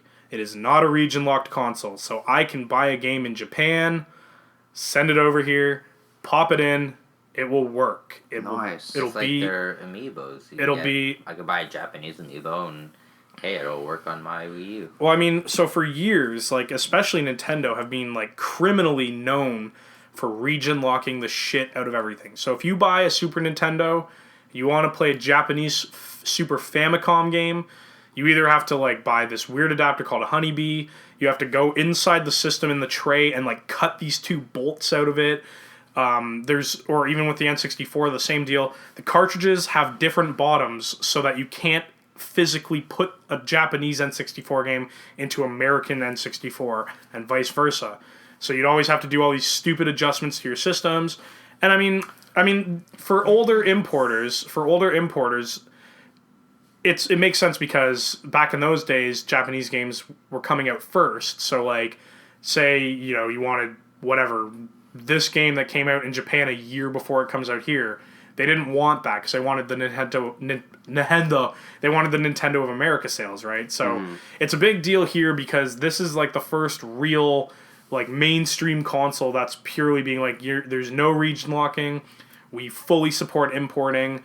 Hey, if you can read Japanese and you want to play through an actual Japanese RPG that's not ever going to come to America, by all means go for it. Right on. So, which I'm sure a lot of fans and a lot of gamers out there will be happy about. That's what I'm saying. Yeah, like sure. a lot of hardcore games. And I mean, there's so many good like exclusive titles in Japan that will never get here, that will never get translated, will never get, I mean, Mother 3, either way. I don't know about you. I don't know how many times you look through like an old gaming magazine or something like that, like, or Wizard or something, be like, oh, what the fuck's this? Or like, what the fuck game and it is never that? came over like, here. Yeah, we like never hear. So many good games. So many. That's awesome. Well, I mean, even look at, I mean, I'm going way out of here, but Final Fantasy, the first like 6 games are only like Japanese, and then we have like Final Fantasy 1 and 2, and then 3 here, which is like actually Final Fantasy 4, which is like I'm getting the numbers wrong, but it's basically like that. No, I know what you're or talking then about. Yeah, fun stuff. The last thing I'm going to say about Nintendo Switch. The last thing I'm going to say about Nintendo Switch, Reggie Fils-Aimé, if you can hear me, I love you. You're the greatest man ever. But thank you for listening to the podcast. Localize Mother 3 already, you ass. Do it. If you don't localize Mother 3 on the Switch, I swear to God, you've heard it here first. I will never buy another Nintendo system. # localize Mother 3. Seriously. And 2 E3s ago, you guys made a joke about it, and I literally got so upset because it's already being translated by fans. It's already done for you. You just have to put it on a damn console. And then take my money. I already have the emulator. I already have the ROM. Do it. I already have the translation.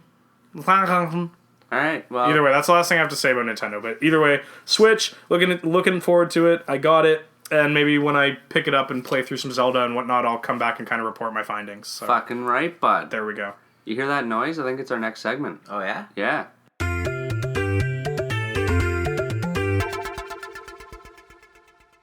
What you doing? What you did? What you got?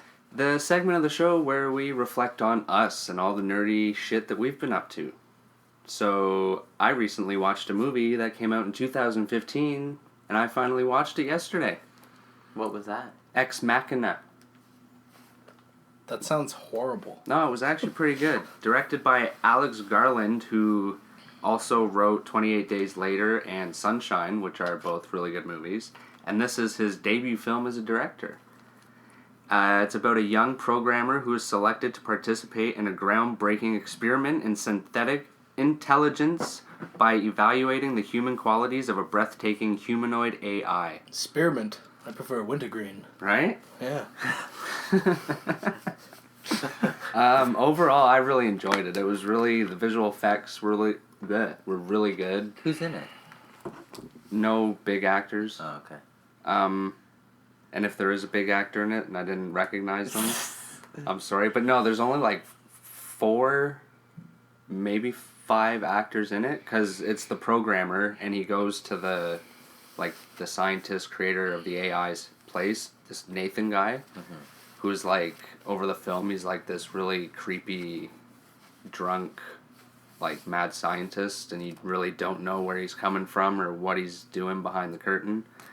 But it's basically just them two and the AI, and it's the programmer just talking to the AI like a normal person and shit, and Nathan like observing it, and shit starts going weird, and like there's lockdowns in the place, and the AI starts like telling him like you can't trust him and all this shit. It's really like suspenseful and shit. And shit. But not really like shit. It's actually really good. Alright. Maybe. Maybe they do. But I almost wish there was actually like an expanded, like shared movie universe because of the way that it ends. I'm not going to give it away because I know you guys haven't seen it. And you probably won't, but I might. I quite enjoyed it. You may have sold me. It was quite good. Is that something that you As soon as you see the cover, you'd probably recognize it. I think I already recognize the name. Because it's like this robot-looking thing with a human face that's cut off, like at the temple. Yeah. I think I can picture it. Yeah. Really cool looking, and I'd probably give it an 8 out of 10. Wow. AI. That's a robots. That's a good little grade. Yeah. Have you seen any movies or? I mean, would you like to go first or? Well, I was gonna say I was just really busy this weekend with like kid and family stuff, so no. Oh well. Same shit. Different podcast episode. Okay, well I guess I can. You're a daddy. It's hard. He's a daddy. It's hard, man. He's living that dream. He has watched the recent episode of whatever kids show that you watch upstairs right now. Tupi and Binu. Well, no, I will say my wife did finish watching Luke Cage, so that she's all caught up on her. that. Yeah, there you go. Good on her for that. What have you been watching or playing? Or doing or buying? Okay, well, I guess I can try and do one for each. So what did I do? What you do, what you did, what you got. Alright. Well, what did I do? I did some women over the weekend. I've been really into Stardew Valley for the last couple of weeks, so that's kind of my indie game? It's an indie game that was originally on Steam. It just recently got onto PS4 and I think Xbox as well. I got it on PS4. It's kind of like an old, it's kind of like Harvest Moon meets like Earthbound meets kind of like a Zelda game. So it's got like, it has farming and it has all this kind of shit. And Oh, fun. It's actually awesome. It's like done in like old 16-bit style, so it looks like a Super Nintendo that's game. Cool. I like and shit like the music's amazing, and it has so you have a farm like Harvest Moon style, very much like you have crops and harvest, and like you meet people and you can establish relationships with them and relationships with them, and but then it has like cave exploration and like mining, and it's a really just a nice kind of relaxing feel good game where you just kind of like put it on after work and like you don't have to care and you're just kind of like it's on PS4 right now. Yeah, it's great. Stardew Valley. Lots of indie people were like really into it. Other than that, what did I get? I just bought another Raspberry Pi a couple days ago. Oh, I gotta get one of those. So this will be my 4th Raspberry Pi, and I'm turning this one into a Retro Pi, which is essentially an old it's a front end system that can emulate every console up to like basically like N64, PS1 era games, and it's fantastic. It's really good. I really want one. I mean, You're gonna have to help me put it together. Oh yeah, it's pretty easy. It's just there's some little there's been a lot of swearing coming out of my basement. Whenever I have to do stupid like Linux commands or programming or whatever, but it's really cool. It's lots of fun. You can have a ton of games. You can just relive your childhood. And sure, it's emulation, and people are always like, man, emulation, just buy the real thing. But it's like, you know what? Sometimes I just want to play a game that I don't want to have to spend $200 for the cartridge on. I have a huge collection of video games. These guys, I'm sure, at least Brandon has seen it. Oh, yeah. I have a massive, I own every N64 game except for 7 currently. And they're all ones that I'm never going to find. And they're like sports titles too, so they're not even worth it. But either way, Wayne Gretzky's. Brett Holes. Well, you got one sports title, you got them all, right? Exactly, especially in that era where they're not that great. So yeah, I did that. So I've been working on that. I'll probably have that up and running soon. And then the only other thing was I started playing Sunset Overdrive for Xbox One, which came out a while ago, but it's like kind of a lot of people say it's like the best game for Xbox One currently, and it's kind of a zombie apocalypse style game, but it's like a shooter if a shooter was Tony Hawk's Pro Skater. So it's like open world, but you have to like you can like grind on rails and do all this crazy shit, and you can like link combos together while you're killing, and it's very cartoony, and like the gun I have currently is a record player that shoots records at zombies, or like that's sick. The game's fucking awesome, and I have to check that out. It's very if you have an Xbox One and you don't have that game, pick it up if you see it, because they are no longer printing copies of it. My buddy Randy, or our buddy Randy, actually just got a copy of it too, so him and I have been playing online. It's mint. Fucking great. That's mint. That's gent with an M. There's one thing that we did all see. We actually saw you. Yeah. Coming out of the theater because you saw the show right before us. I did. It was funny. I literally ran into you guys on my way out. So finally, after a few weeks, we're going to review a little Rogue One. A little one. It's a Star Wars story. Wow. You see what I did there? Haha, you're smart. All right. We should call it Hope One. Oh, or fuck. we should just call the movie Hope. Not even Star Wars, just Hope. At least the fucking second half of the movie, yeah. Yeah. Let's do it for Hope. For Hope. A lot of people are getting me wrong. I loved the movie. It was a good movie. It just wasn't as good in my mind as everyone is making it out to be.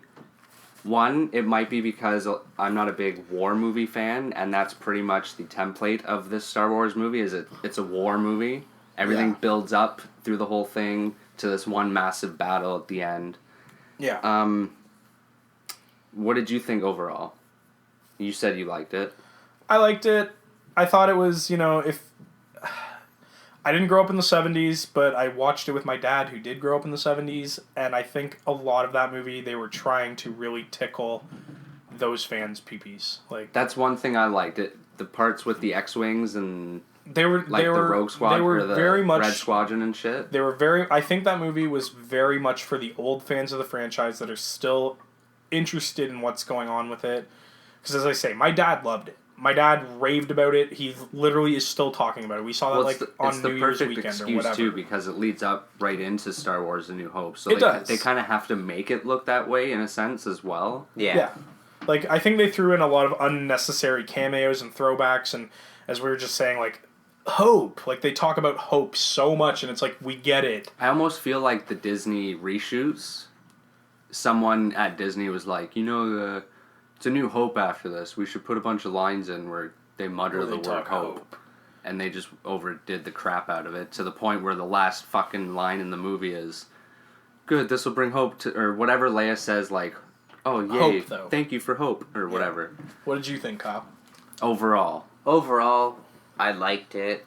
Outside of the other Star Wars story, the Skywalker storyline, but I mean, obviously, because it's before that, it was just normal, everyday people trying to get a job done or a mission done.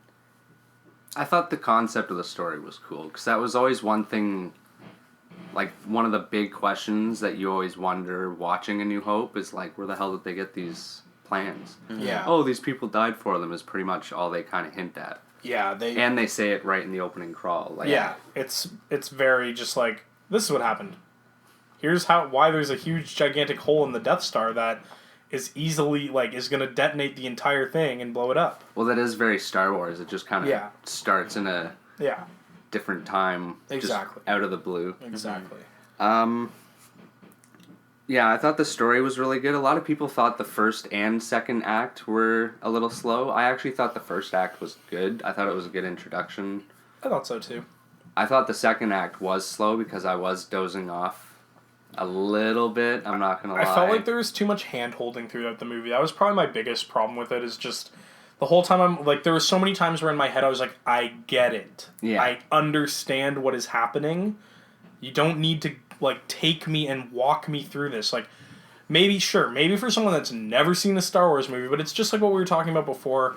I think it was with, like, Chucky. Like, I don't think many people, unless you're really young and you're not old enough to have seen any of the Star Wars, I don't think a lot of people were lining up to go see that movie that have never seen any of the Star Wars. Yeah, movies. Exactly. I'd say the majority of, like I would hope that they would have at least seen one of the trilogies, if not both of the trilogies, if not the newest one as well. So, I mean, in that respect, there was a lot of moments where I was kind of sitting there being like, okay, like, like, as I say, I really liked the movie. I thought it was great. I would definitely, I mean, I always try and see Star Wars on the big screen rather than at home, but I mean, I'd watch it again. I'll definitely have to watch it again just I'll to definitely get have to a watch it second again. opinion. But I mean, there was a lot of hand-holding and just a lot of, like, hey guys, like, just so you know, like, this is happening right now. Yeah. This is what planet they're on. We're gonna put the text right here. Well, I was going to say that next, the opening crawl and then the planet names at the beginning. I didn't mind the planet names, except that there was like 13 of them in the first like 2 right? minutes. But Star Wars never does that. Yeah. Like, you just kind of learn it. Like, we all know what Tatooine is, and we all know what Endor is. Which is funny, because they didn't put the name of Darth Vader's planet when it got there, because they wanted it to be, like, more of a surprise. Mm-hmm. But it's like, as soon as you see it, you're like, I know where we are. Who the hell else is good? Like, who else is going to be here? Yeah. But, I mean, that kind of was a little off-putting for me. It didn't bother me, but I was just kind of like, here's first planet. Next scene, here's another planet name. Next scene, especially in the beginning. I'm like, is there going to be a test at the end of this? Especially in the beginning of a few Star Wars movies, they go pretty quickly in the first few minutes. Like, they have like multiple plots going on, but we always know what's happening. So when you have the text up like that, it's just kind of like, oh, okay, like yeah. I'm getting a seizure because the text is just flashing on the screen. Exactly, there was too much of that. What about the opening crawl? Or lack of opening crawl. I mean, I really don't care personally. At first, I thought there should be one, but it doesn't really make sense to have it because one, the story comes right out of an opening crawl. Fair. So it would have kind of been out of place. And two, if we had an opening crawl, I think the whole opening of the movie would have been the opening crawl. Like, I think the Fair. opening crawl would have been them explaining her as a child, her dad getting taken away, and the movie probably would have started when it goes to her as an adult. Yeah. Yeah. Yeah, I guess, I don't know, I think it's just, like, that Star Wars fan in me always kind of expects that opening crawl, and, like, it's so... Because they even do it in the comics. Yeah, it's so classic and so nostalgic, and, like, you expect that out of a Star Wars movie. I get what they were trying to do with it, that it's not a Star Wars movie, it's a Star Wars story. I get that. Shut up, PlayStation. Yeah, PlayStation. I get, like, it's a Star Wars story, it's not a Star Wars movie. It's supposed to be its own thing. Yeah, when you say...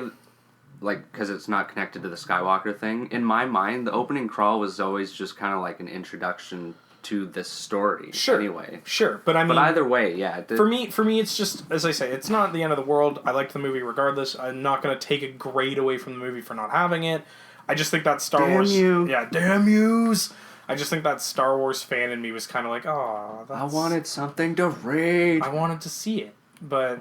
Whatever, like, right away once the movie went in, then there's, like, 30 planets and, like, whatever, I was like, okay, I don't even remember what it would have been had I seen it, but... The visuals were fucking fantastic on all Yeah, of they the looked planets. good. They did a really good job at making them look like the original planets from Yes, they did. A New Hope. Yes, they did. And I also enjoyed in the first scene when it's showing, is it Jin?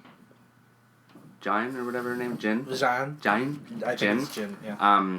Her parents, it shows the little mug, or not mug, the Jug? the jug of blue milk. Yeah. Sorry, it's getting late, so the coffee's wearing off and I'm tripping over my words. But yeah, the blue milk, like from A New Hope. Yeah. See, I like little stuff like that. I like little stuff like that too, but then when they have fucking R2 and 3PO right in your screen, just like, I don't think this is a good idea. Yeah, especially when that was kind of like a panning shot too, where it was like looking around and then just all of a sudden they're like looking into the camera like, hello, like, remember us? If they were like I get back they were with trying, everyone else, they're trying to jerk off the old fans, and once again, my dad stoked as fuck about that. Right away, he's like, "Oh my god!" I'm like, "Cool, man!" Like, and yeah, we know that they were there. Like in the old movies, we know But that if they were there in the that setting. background, like Well, we were behind talking. someone where you could just see like the top half of 3PO and then R2 like We were going talking. away. We were talking about this the other weekend, where even if they just walked across the room or something in the background, like not even in focus, not Yeah. even like Door whatever. opens up, they walk across the hall into another room, and Yeah. that's it. It's like, That for me would whatever. have Cool. for me would have busted my load. Like I would have been way more excited to just have like a little like, oh shit, like they're actually acknowledging that this is taking place at the exact same time as all that other shit. But then having them, oh no, I don't think this is a good idea. And it's like, what, like, really? No, I know. Come on, guys. Well, there were a lot of Easter eggs too. From There were. There were droids and vehicles from like Clone Wars and Mm-hmm. shit. The black saber is shown, created by the Jedi Order. We see a file with black saber. I like when they actually mentioned the Clone Wars by name. I kind of did, but there's one scene where Leia's adoptive father is walking with That part pissed hasn't me off. aged.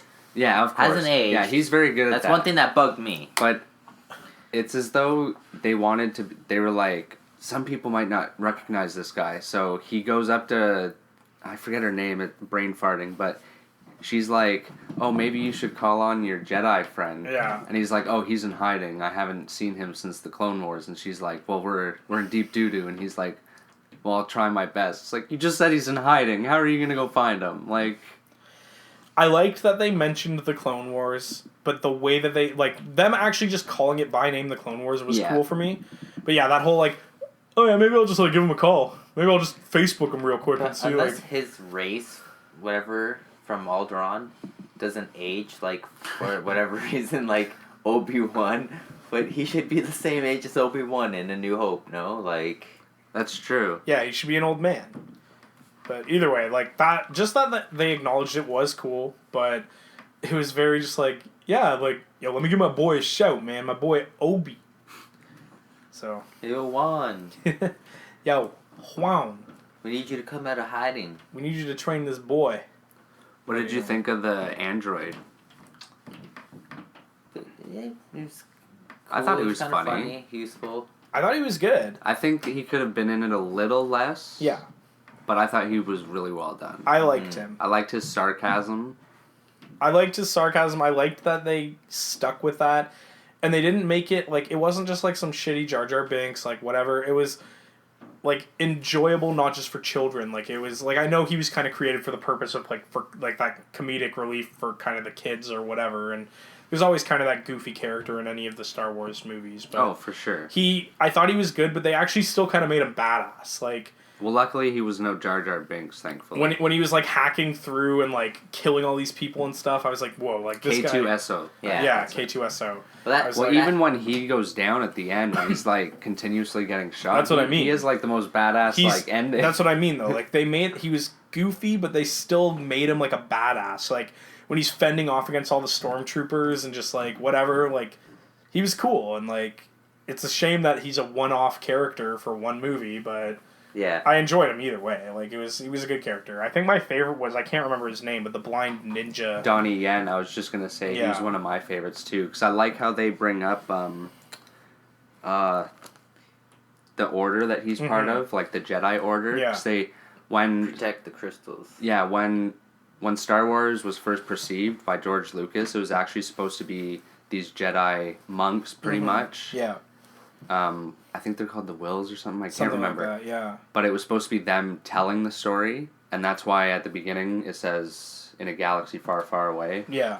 Or a long time ago in a galaxy far, far away. Yeah. Because that's how they started the story. Mm-hmm. But then it got changed around into what it was. So this is the first time that they actually kind of mentioned that. Mm-hmm. I want a movie on that shit. Well, yeah, because doesn't use the Force like a Jedi, but he knows of it, and Yeah, he knows it very exists. well, knowledgeable, and He doesn't have midichlorians in his blood or No. whatever, like... Midi-chlorians. But he was cool, and I'm also just drawing blanks on names right now, but then his buddy with the big bazooka gun and shit, like... He was cool. He was awesome. And, like, when he just went out and started... Baze or something? Something like that, yeah. I do Basil? apologize if I don't remember it. No, I think it's Baze. He, when that one scene when he went out and just started blowing up shit, I was like, this guy's awesome. And like, I just love how the blind guy takes everyone down except for like two guys who are about to kill him, and then he comes out and shoots them, and is like, "You were gonna die," and he's like, "Oh, it's all the Force. Like, you were meant to do that." Like, yeah, I liked their on-screen kind of partnership. Like, they were very like. I loved them more than Jin and I loved them. Cassie. They were my favorite characters in the movie, and like that ninja dude, as I say, he was great, and like. He was badass, too. Like, his combat style was the first awesome. scene when he takes down the stormtroopers, that was, like, my favorite part. Yeah. So good. It was very cool. Yeah, I didn't like Cassian, the pilot or whatever. No. And I didn't like Beard's how... favorite No, character. man. No. He's a backstabber, and he's Jin, like... it seems like they're kind of falling for each other near the end when he was gonna kill your daddy. Yeah. Yeah. He was gonna He snipe may your have dad. changed his name, or his mind, but I mean, he was still until gonna her do father it. died, she couldn't give a shit about Hope or the rebellion. She didn't give a shit about anything. And then, Hope, I need it now, Hope. Yeah, Dad. a lot of people were complaining that a lot of the character development wasn't there, but that didn't bother me. What bothered me was how Jin's character changed so quickly. It was just But like for I hated no how, reason. what's his name, didn't. He was just like, I'm the captain, you do what I say, and I don't care. I've been in this since I was 6 years old, and you do what you do to get the job done, even if it means killing your friends and shooting them in the back. Once again, we actually really did like this movie. Yeah. It's, we it's that whole thing, though, right? We care so much that we have to just talk about it. But no, I didn't like him either. He didn't do a lot for me, and I was kind of like, dude, you're supposed to be like a hero, and like you're kind of not. Like the big nay of the movie, the CGI characters. So See, Grandma Toffin. So I'm kidding. It's Grand Moff Tarkin. Before you get into that, I'll just say this is more kind of up your alley because you pointed it out. But I mean, I went into the movie. I didn't even realize he was CGI at first. That's how. At first, I thought it was good, but then once you were like, "Did you watch his mouth and stuff?" I'm like, "Oh." Leia looked weird though, but yeah, you can kind of take like this. But pencil crown like shading. She looked like some like something out of like an anime or something. Like she was like perfect in every way, and like she just like she looked so perfect that she wasn't real. Too much rouge. Yeah, on her cheeks. skin looked like rubber. But yeah, Grand Moff Tarkin looked good until he started talking. And it just looked like there were muscles moving that weren't supposed to be moving. It was an awkward face, whatever. I don't even know what I'm talking about. Yeah, like when he talks in A New Hope, nothing moves but his mouth. He's very just stiff and stern and dark. And Well, yeah, and then obviously the actor was trying to, mimic. He was trying to mimic that, and then they have the motion capture. And they gave him many too much lines. dialogue, yeah. So, I mean, number one, you could have given him one or two lines. You look at that. That's fucking amazing CGI. Yeah. When it first I'd showed rather him that than recasting. If they recasted that, he was then great. I probably would have been like, no. Yeah. They should have shown him looking out the window, and you could see his reflection or something, and then he was talking, and you could see the reflection moving, maybe, or he had less dialogue, and then the rest of the times he was a hologram. Mm-hmm. Like, why did he have to keep going and visiting him? That doesn't... Yeah. That very rarely happens in Star Wars. Right. Usually there is... There are holograms. Yeah. And I think we were talking about that before the show again. It's like, they could have saved that from looking so fake had they made him a hologram more. Yeah. Because we would have expected it to look kind of CGI-ish anyway, right? Like, they could have... If they would have made him a hologram more, they could have kept all that dialogue, and they could have made it look a little bit more realistic. Like, for me, as I say, I didn't even really notice in the theater until you mentioned it to me, and then I was like, oh, that's what was off about him. Like, and Leia, they almost had the perfect ending. When they cut to the screen and she's just standing there with her back towards you, we knew it was her. It should have just ended, because right then you're just like, they're gonna give it to her and she's gonna go and you know what's gonna happen. But of course you wouldn't have gotten that. I think the Darth Vader thing came after, didn't it? Yeah. So we no before. The movie ended on Leia. There you go. Yeah. So yeah, because his ship came and then there was that. They just went too far with making her say something. Escape, yeah. She didn't have to say anything, but it's for all these kids that have probably never seen A New Hope, right? It's probably for all these young ones that it's just like, have never let's seen. Make her into a Disney princess, you know? It's like. Well, I always kind of saw her as a Disney princess, just more badass. Yeah, but I think now it's like, I don't know, they didn't need to do that. They didn't, I mean, right away, the second the door opened, I knew it was her. Well, that's what I mean. I didn't even need to see the hair. Like, that's I knew what it was her. She shouldn't have said anything. It should have just been her facing that way, and maybe, like, the silhouette of whoever's carrying the plans or whatever. Yeah. Just the silhouette up close of his hand holding the plans, and then her... Like, you know what I mean? Him out of focus. Not even passing it off. Him out of focus, and then her standing there, and then the doors close. Yeah. So that means he's walking up to her. Mm-hmm. You don't have to show them. Because as soon as you show Leia, everyone did go crazy before she said anything. As soon as you saw her, that's all you needed. Because I'm speechless now. But once again, that's for people that have seen all the Star Wars movies, that are fans of the Star Wars movies. We all know what's going on. We all know this is the segue into A New Hope. That's great, but as I say, it's Disney. It's whatever. They have to incorporate the fact that there are probably people that have never seen A New Hope. Yeah, there's different generations. You know what I mean? Watching it. And it sucks because for fans like us, like I literally just needed that Leia door closed, boom, and I would have been like, that was the best ending ever. Yeah, I agree with that. Because them showing the face, new fans will go and be like, oh, I want to watch A New Hope. And then they see her face, and it's like, oh, that's her. Exactly. So, because I get that. I'm sure people that have never seen A New Hope, they obviously know who Princess Leia is. Like, I'm sure people that have never, ever seen a Star Wars movie know who Princess Leia is. But, so, yes, I get it. You had to see her, you had to see the hair, whatever. But it wasn't, for people like us, it wasn't necessary. Because we all knew what was going to happen. Like... Now for the big yay. Okay. Lay it on. We did the big nay. Yeah. Darth Vader scenes. Yes. Those were kick-ass. Yes. Especially the first one when you see him in the back of the tank. Yeah. But they don't show a lot. They just kind of the top of his head. So cool. Because apparently they've been wanting to do that since the original trilogy. They just didn't have the money and shit. Mm-hmm. And that's actually the planet like he gets chopped up on and shit. Yeah. And that's apparently in Star Wars lore... That's like the planet Jedis go to die, because he's apparently taken Jedi there and like tortured them for information and shit, and that's where he goes to like meditate while he looks over like the fields of lava and shit. Oh, it's so cool. Sorry, I want a Darth Vader movie more than anything. He was badass as fuck, and like just even like the very little amount of shit we got out of him was great. And like, What did you think of his one-liner? what did he? I don't even remember it. Be careful not to choke on your aspirations. Yeah. It didn't faze me because at that point, to me, Vader at that point is high and mighty. He's full of himself. They haven't destroyed the Death Star, which has put him in a shitty... He's still in that whole, like, I hate them kind of... Yeah, he's the big boss in the galaxy. He's the shit. Oh, he's a ruthless, and he says lines bastard. in the original trilogy. They're just not sarcastic and one-liner like that. He's still... But yeah, he's still always very, like, I'm the shit kind of thing, even then, yeah. And I loved the last scene with him when he's throwing people and doing his lightsaber. Just butchering them. But I don't like the fact that when you watch A New Hope, he's an old man all of a sudden and doing the robot and striking down Obi-Wan slower than cutting cheese. See, that's the thing though, right? It's a sacrifice that we're gonna have to take. Is back then they didn't really know what they were doing with that shit yet. Yeah, right? they like, didn't have the...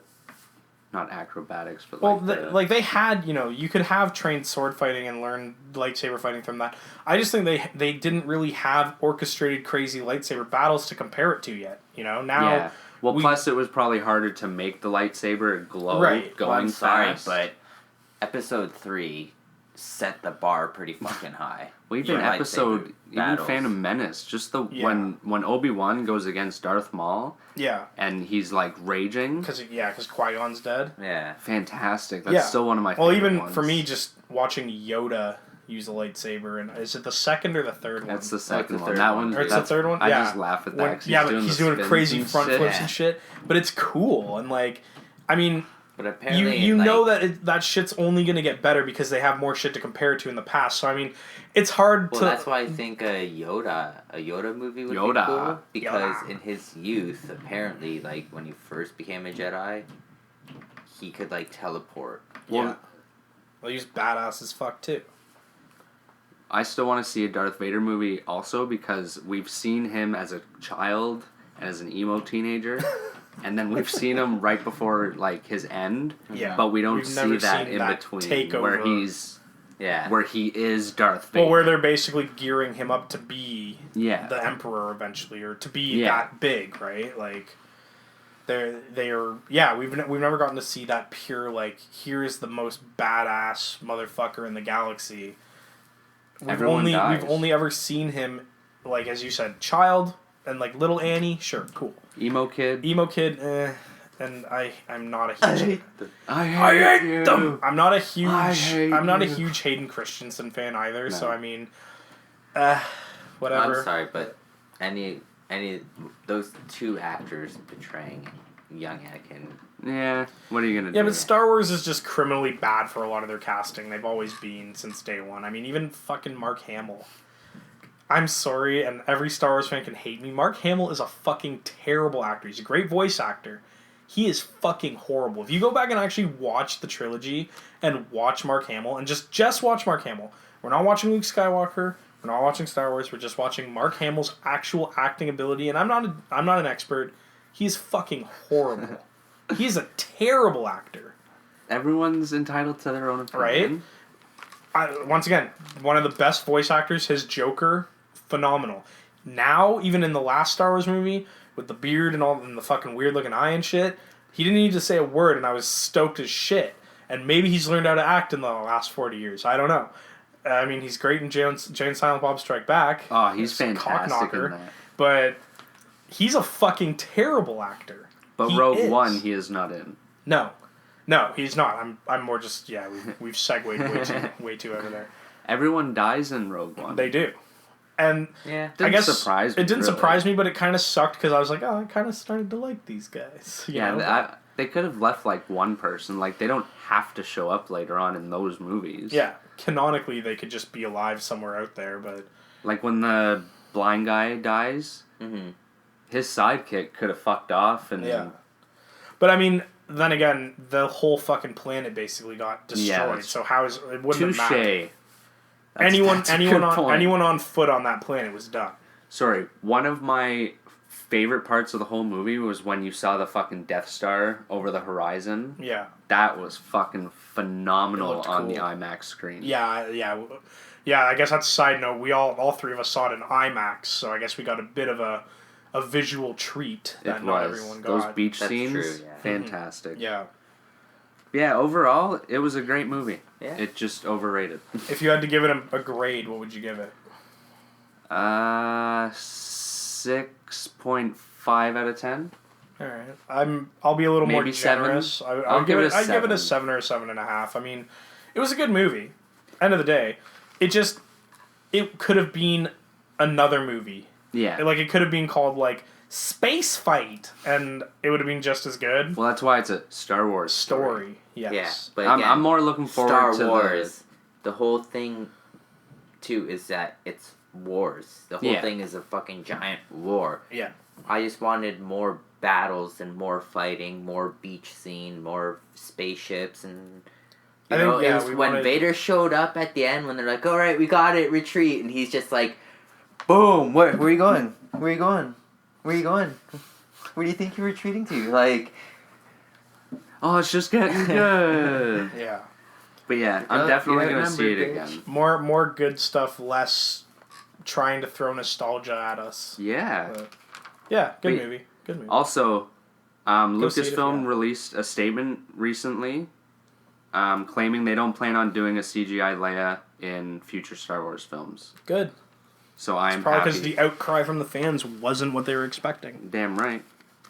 Well, after her passing, no one knew what they were going to do, right? Right. Well, you might correct me if I'm wrong, because you guys probably are a bit more informed than I am, but they've already shot a lot of Carrie Fisher's scenes anyway. Oh, and the As next far as I'm film, it's already concerned, done. yeah. The next film's already done. So- Episode 8, yeah, hers. She has a bigger role. I was gonna say, I heard, like they but, kind of yeah. left it off that she should be pretty important in the next movie. So Yeah. which is cool. And I'm looking forward to that movie. Shall Okay. we move on to one last segment before we are finished? Sure. This is actually a new segment. Ooh. And right now we're just going to call it questions and answers and questions. That's confusing. It is, but it works well because basically when we do topics and stuff, I ask people on Twitter and Facebook what they think. And then I also ask people if there's any questions they have for us. Sure. So that's why it's the questions and answers Gotcha. and answers and questions. It's hard to think of these I know. segment names, man. It's alright, you got me now. So I asked people I'm a genius. what Star Wars story films they would like to see in the Okay. future. Alright. Sudden Double Deep podcast said, I'd love to see what a competent filmmaker could do with a prequel era story, Stara. or perhaps one set between episodes 5 and 6.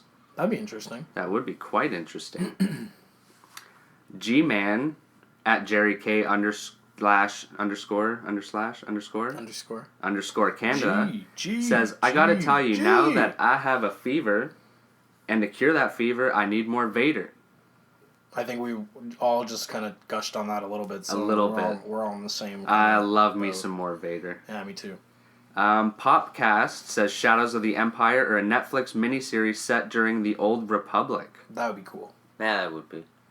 Right? But a lot of political stuff in that too, I think. So yeah. Did anyone talk about how they should just put out a damn movie that proves finally the fan theory that Jar Jar Binks is actually just running the whole show? I've seen that theory. That'd be It's fucking actually pretty hilarious. convincing, It too. is. If you read through it, it's like it actually makes sense that he's like just pretending to be this goofy, stupid idiot, and he's actually like behind the scenes running the whole show.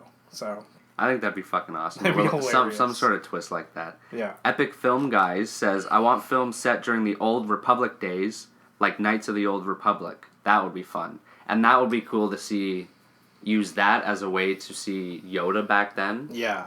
Because he's that, like, insanely old, so he would still be fucking around back then. I just want more Jedi shit, man. Like, I need my fill of like some more like lightsaber battles. I need some Jedi shit.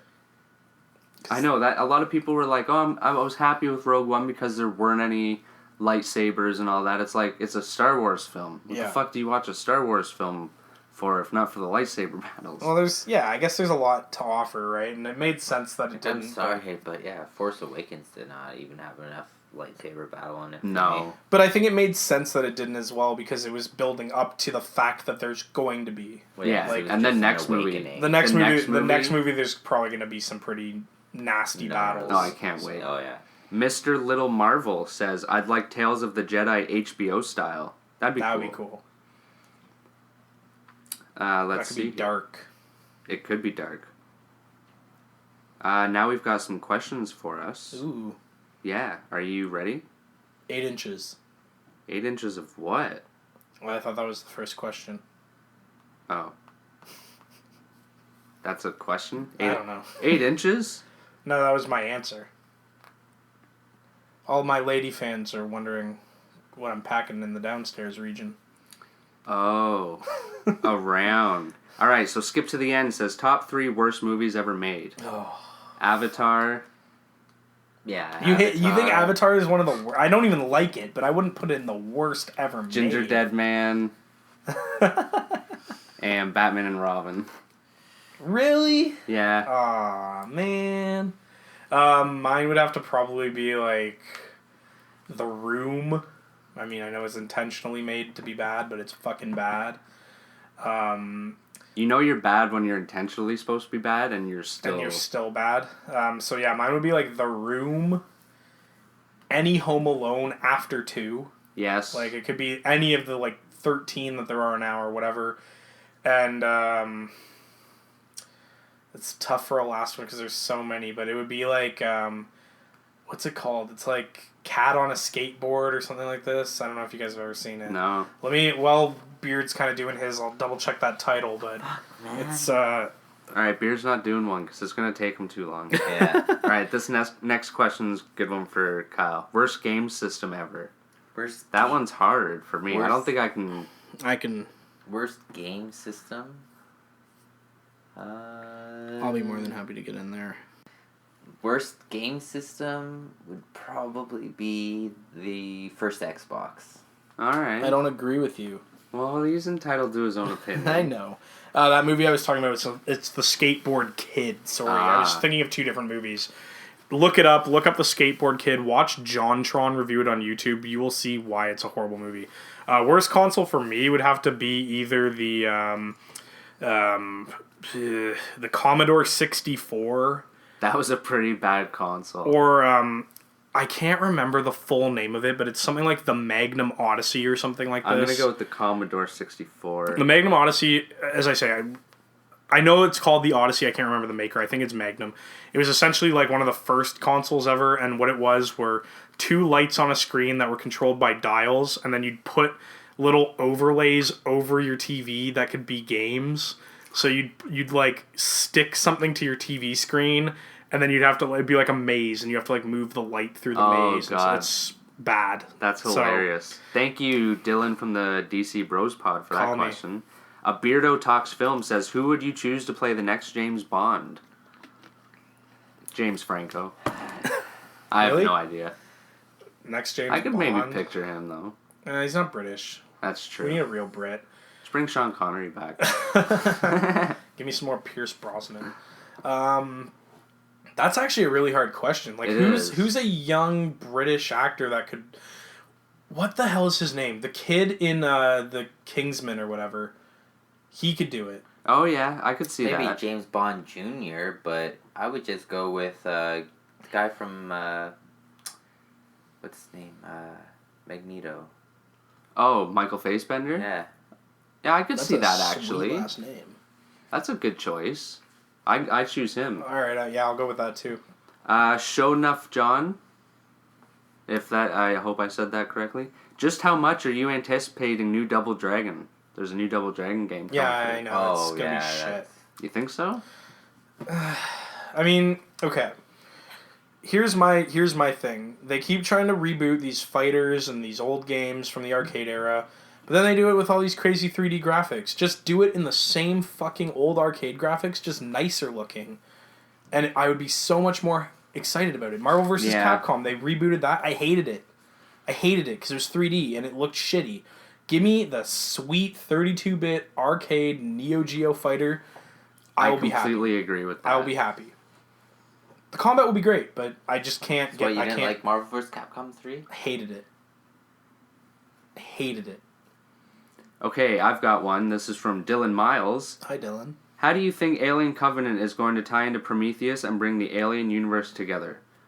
Basically, to sum it up, I pretty much believe it's the evolution of the xenomorph is pretty much what we're seeing, and that's how it's connecting them all. 'Cause in Prometheus, we see that weird little alien. I think that's the first alien evolution of the goo, because the goo has done other shit too. Goo! And then the pores, I think that's the next evolution of the goo, and you see the pores come out of those little poo-looking balls, and poo balls, and go into the guy's ear, and then I think that creates the neomorph, and I think there's a whole bunch of shit. It's just all evolution, baby. I understood 3 words you said there. Well, Thank I mean, you. again, that egg that opens up, that ties in itself.